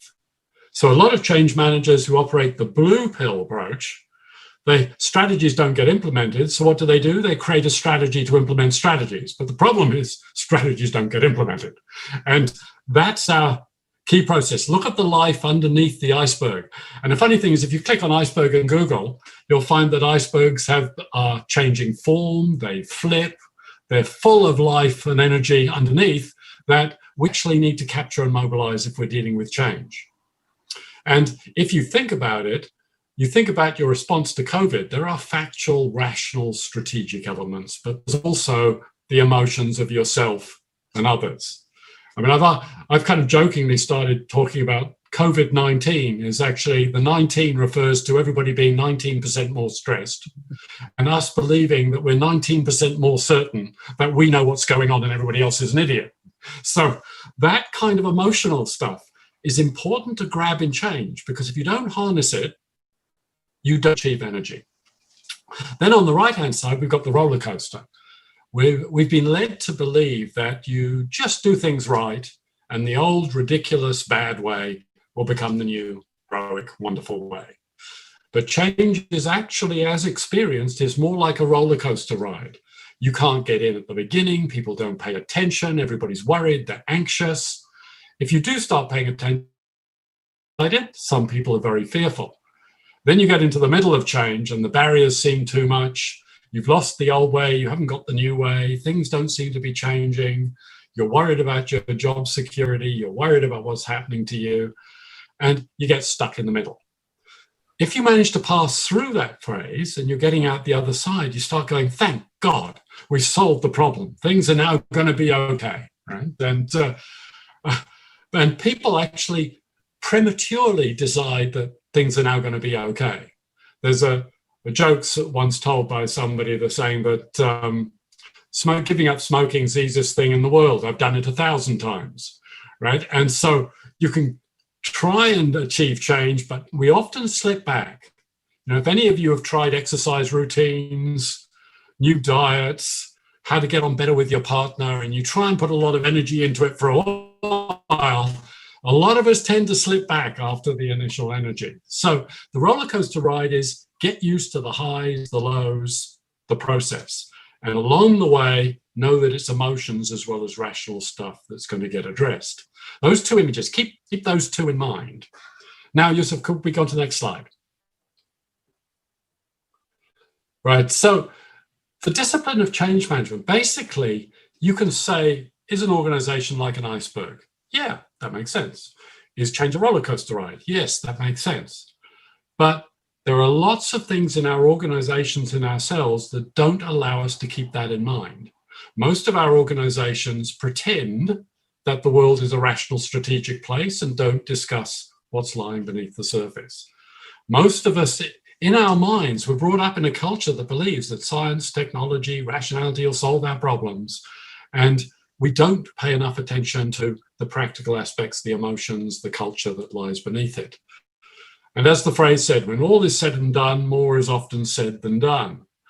And when I talk about the red pill approach to change management, I define the change management as the discipline of influencing yourself and other people to achieve a purpose. And it's a discipline to get you to control yourself and control other people to make sure that you achieve what's happening. And the forces out there are quite strong. If you think about your organizations, how many do they have strategies that don't get implemented? Do you get designs that don't get executed? There's a lot of reforms in organizations that don't actually achieve substantial improvements. So the challenge is that there's a lot of barriers.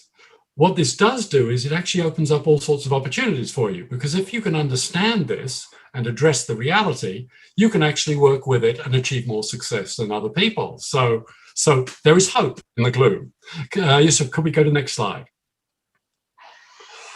I'm actually, it's very important to have a certain lightness of being in the face of these turmoils of change. You know, the arrow at the bottom says it's uncertainty. You've got a lot of people pulling you back, but it might be against all odds, but it's a chance we have to take. You know, you can't just get bogged down in pessimism. We've actually got to achieve things and make things happen. And a lightness of being is absolutely crucial for that.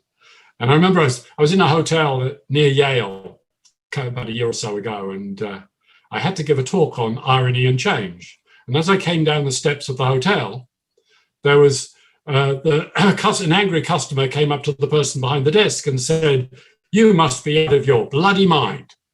And the person behind the counter said, "Most days, yes." Right? And then suddenly the whole thing diffused, right? Our automatic response is when somebody swears at you and get angry, you get angry, they get angrier, and we all go down into a grief cycle. To actually have a sense of floating, of actually achieving things effectively and having a certain sense of irony and humor about it all allows you to be effective and life to be more meaningful. Muhammad Ali years ago said, float like a butterfly, sting like a bee. I don't know about your organizations, but most organizations I've been in, they sting like a butterfly and they float like a bee. They don't actually handle crisis and uncertainty that well. So let's now have a little think about how this applies to COVID. Yusuf, could we go to the next slide?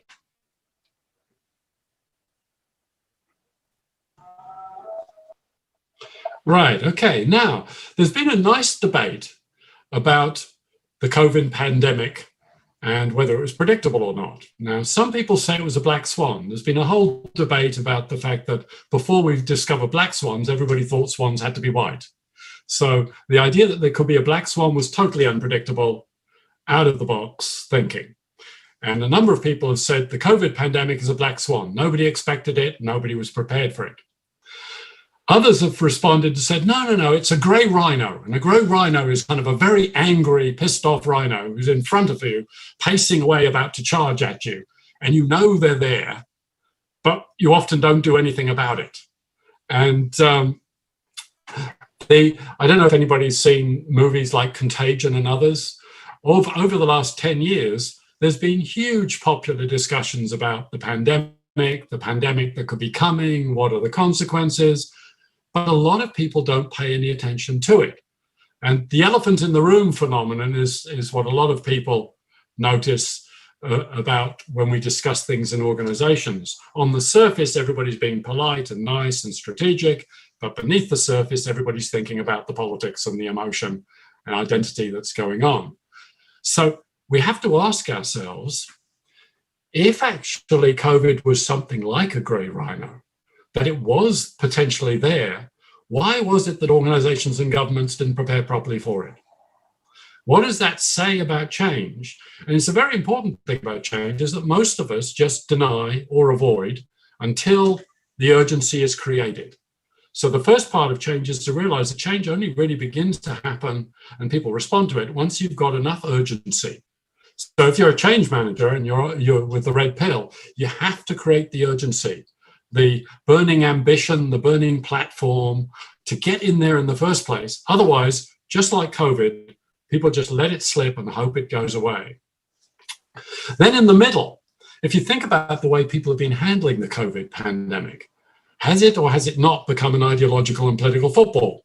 You get different parties, different governments, different perspectives, all trying to hang off their particular approach to COVID and addressing it in their way. And the thing is that this is normal. Now, some people say, use the phrase, expect the unexpected in innovation. I found what's more interesting is expect the expected. If you start to say, how will the standard organization, the standard government, the standard of perspectives, often in a knee-jerk reaction, often quite partially, often for political reasons. And if you're going to achieve change, you don't spend your time complaining about this. You actually join in there and get in the game. Basically, change is about making sure that you understand the ideologies and the politics and you work with them and build coalitions, build visions, build energy in order to try and address what's really there. And then at the final end, if you think in your heart of hearts, people are kind of hoping that COVID just goes away. I mean, an extreme version is kind of the Donald Trump message that, you know, the pandemic's going to solve all the problems and it's just around the corner, right? But it's a lot of people are just kind of hoping, okay, great, you know, like it'll go away and then we can get back to normal. But will we learn from it and create a solution to try and solve it? And if there's a danger that we'll slip back again if actually people don't put enough energy and enthusiasm and importance into it. So basically, the message today is why don't we go for red pill rather than blue pill change management? And why don't we go for understanding the iceberg and the roller coaster and working with it? Adopt a likeness of being a certain sense of humor that people are going to mess it all up. We're going to mess it all up ourselves, but how do we go with it? And yes, you do have to plan, like the blue pill. You do have to plan, you do have to do rational analysis, but it's not the majority of the problem. The majority of the problem is handling the emotion, the culture, and the politics. And Yusuf, could we go to the last slide? Great. So the simple framework that we recommend is one which is simple in outline but complex in application. The first thing is we need to reimagine change, not as a system, rational, planned, controlled process, but as one which we've got icebergs that we've got to deal with and deal with the dangers, and roller coasters we've got to ride. Along the way, everybody has to map out and plan what's going on. We have to plan, we have to execute, we have to evaluate. Now, setting up a flexible GPS is really important in change. You have to put in place a cycle of change that adapts as it goes along. And I had a PhD student a couple of years ago who was a very famous project manager in ICI, and he said, I'm coming to university to discuss project learning because in all the projects that I've won, and I've won many awards, we never learned on any of them. So in the crisis of change, we often don't stand back and say, how are we getting on? How are we really doing? And often when you ask people how things going on, they often lie to you or they're mistaken. So how do you handle creating learning environments in this GPS framework? So the second one is creating GPS, a cycle of change that's productive. We map out where we're going, we execute, we evaluate, and we get ready to, it's a roller coaster ride, and we keep that going. The last one is the leadership of change, is that even though we know that we should create a cycle of change, we often don't. There are a lot of barriers. You know, it's like, imagine going up to somebody in your organization and saying, well, really, change is, you know, we need to take a red pill. We need to dive into emotion and uncertainty. It's going to take 3 times as long, and we don't quite know what's going on. Well, the senior managers probably turn around and go, what the hell are you doing? I want somebody to give me some solutions here, right? So it's a message that's very difficult to convey. So you have to actually be rational on the surface. And some people say it's a bit like the duck. You're calm on the surface, but you're paddling like hell underneath. Is that you have to give a rational plan, a rational suggestion about what's going on. Meanwhile, you try and garner the resources. The loser in the change battle are those who say, I wasn't given enough time, I wasn't given the support, the politics undermine me. The winners are the ones who make sure that they go out and solve the problem. And mobilizing energy is crucial. I don't know if any of you have been in meetings where there's just no energy in the room, but people carry on as if there is energy in the room, and there just isn't. You've just got the wrong framework. Energy is absolutely crucial. So building coalitions, playing politics, making it happen is crucial. And this framework, we've published in numerous articles. It's in a forthcoming book, Ironies of Organizational Change. It'll be out next year. It's been used in over 3,000 projects in industry, government, and not-for-profit sector. And it's in an open Coursera course now called Leading Transformations, Managed Change, and there's a little link at the bottom that can take you there. But it's addressed in more depths in a whole series of Masters of Management and MBA programs that we run. So that's my little plug at the end for where you can go. And Alia, thanks very much. Thank you for that, Richard. Apologies for not introducing you properly before your session. So Professor Richard Badams has written extensively on the subject of classic power, politics, and organizational change. Where you do mention that your new book is coming up, Ironies of Organizational Change, which, of course, playing politics is always very beneficial to some extent. We'll go into the discussion on that. We do have a couple of questions coming in. David, you're still there? You're still here, yes, right? I'm you're here. Still yeah. Perfect. We're going to start with the question for you, which comes from Pa Rahmat Pujo. Can the existing regulations accelerate the recovery of banking conditions, particularly in Indonesia due to the pandemic? You did mention something about the position of the state-owned banks, particularly in a better situation per se. Can you just slightly elaborate on that? Thank you. Yeah, it's a good question. It's interesting that the question is about existing regulations and how that may play into things. I think when it comes to lending, the reality is that banks don't lend because the regulator would like them to. Banks lend if it's good for them according to their risk appetite. The difference with the SOE banks is that, you know, the shareholder has a social agenda as well. And therefore, it's much easier to initiate that change, but that's not necessarily due to regulation. We have seen the start of some guarantee programs around small, medium-sized enterprises and micro lending. That definitely is something that helps all banks to kind of get behind some renewed lending.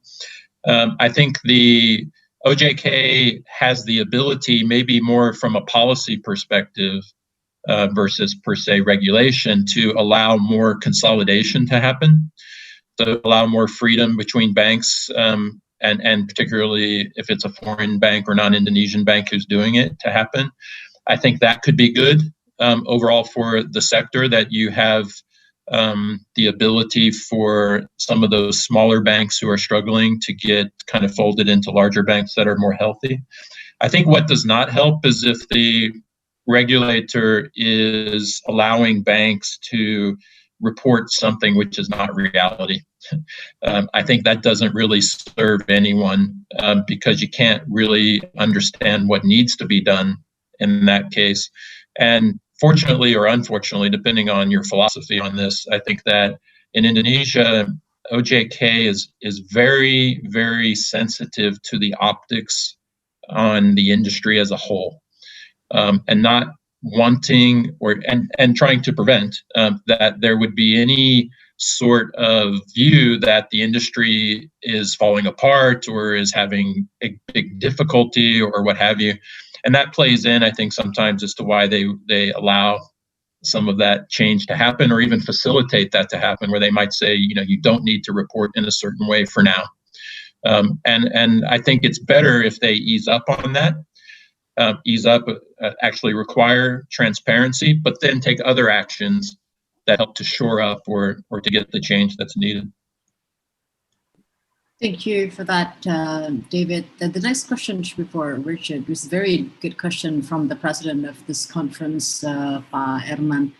If the worst case of the COVID-19 is more than 2 years, which hopefully is not going to happen, how organizational change should modify and how leaders must behave to make this organizational change quickly to recover and probably survive, as well to sustain.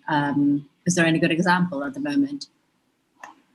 Well, we're working with a number of companies in Sydney at the moment who are actually doing very well out of the COVID situation, because they started using it as an opportunity rather than as a problem. And they've started moving to work from home. They've increased their use of technology for collaborative learning, and their businesses have been going up. So we're having a look at what enabled them to do that. And interestingly enough was that a lot of them were already on the trajectory.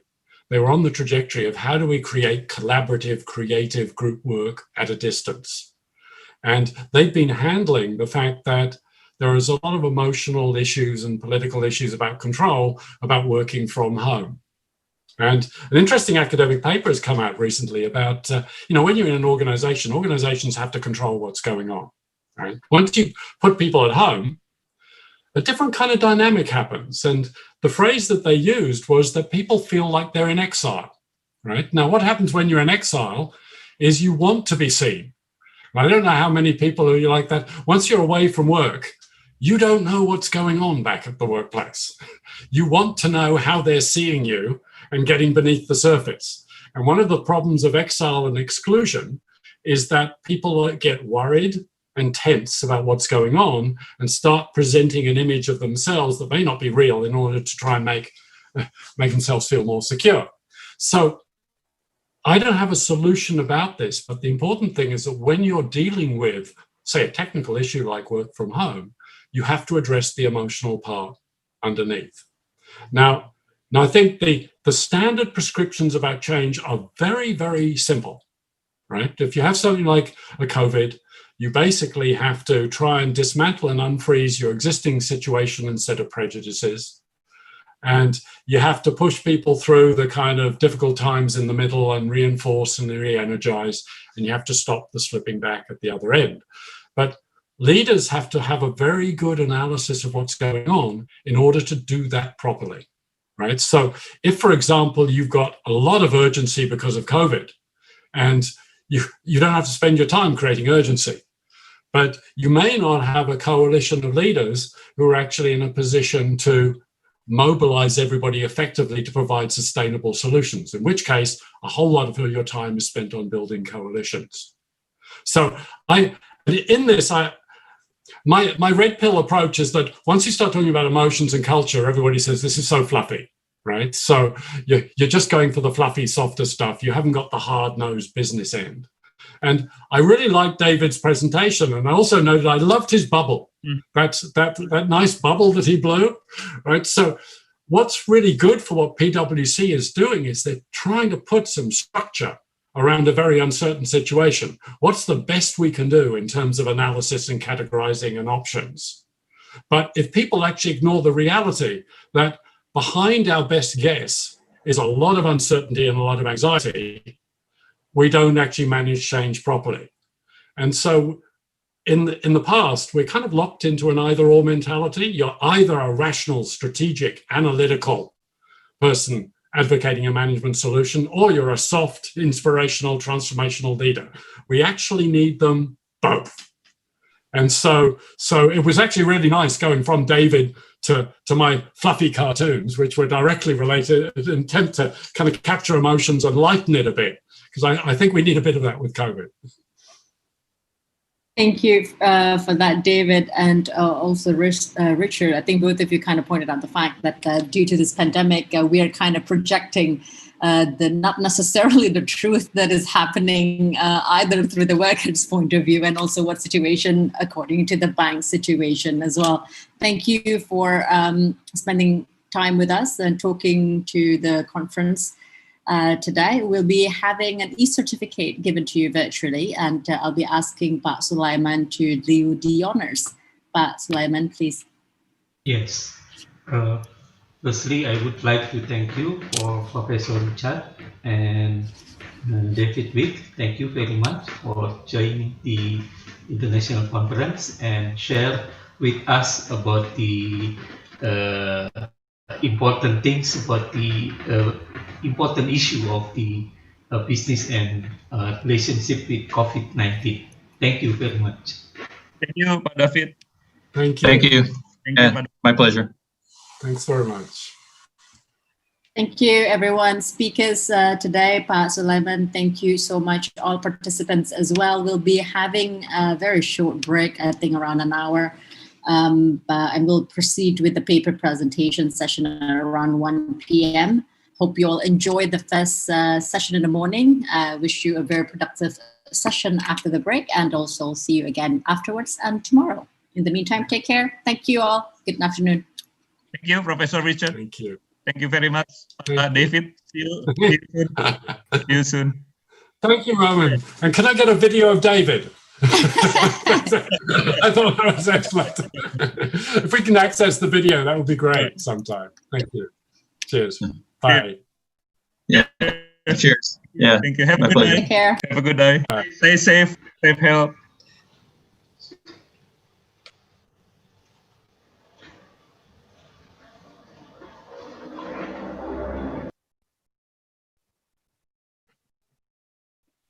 So can we leave? Yes, Bapak Ibu, for those who have present your papers, kindly see and visit the guidance. Okay. And then each presenter and also chairperson will be allocated on the rooms. Yeah, and then there will be a co-host that possibly already there, and then please visit the room, yeah, according to your paper ID, yeah. So, okay. The presenter, the chairperson, yeah, by all means. Now, for those that the paper still not mentioned on the table, kindly ask the committee, the panitia, the organizer. So we will help you, yeah. Maybe you can texting Bu Lisa and then Bu Aisyah, yeah. Sorry, yeah, because the paper is flooded, yeah, but we try to allocate you, yeah. Even we try to provide the backup, yeah, for the room, yeah. So enjoy the show, and kindly remind after the show, then we still have a presentation for tomorrow, Pentahelix discussion, that will be led by our director, Pak Sulaiman. So please also attend the full session until you will get the certificate to celebrate this event in commemoration or celebrate the birthday of UNPAD 63 years Okay, thank you very much teman-teman, folks colleagues see you in the room Thank you. Thank you. Bye. Bye. Thank you. Good luck, Herman. As a Mustafi, salat dulu ya, belum salat. Waalaikumsalam. Thank you. Thank you, Pak. Good luck. Thank you.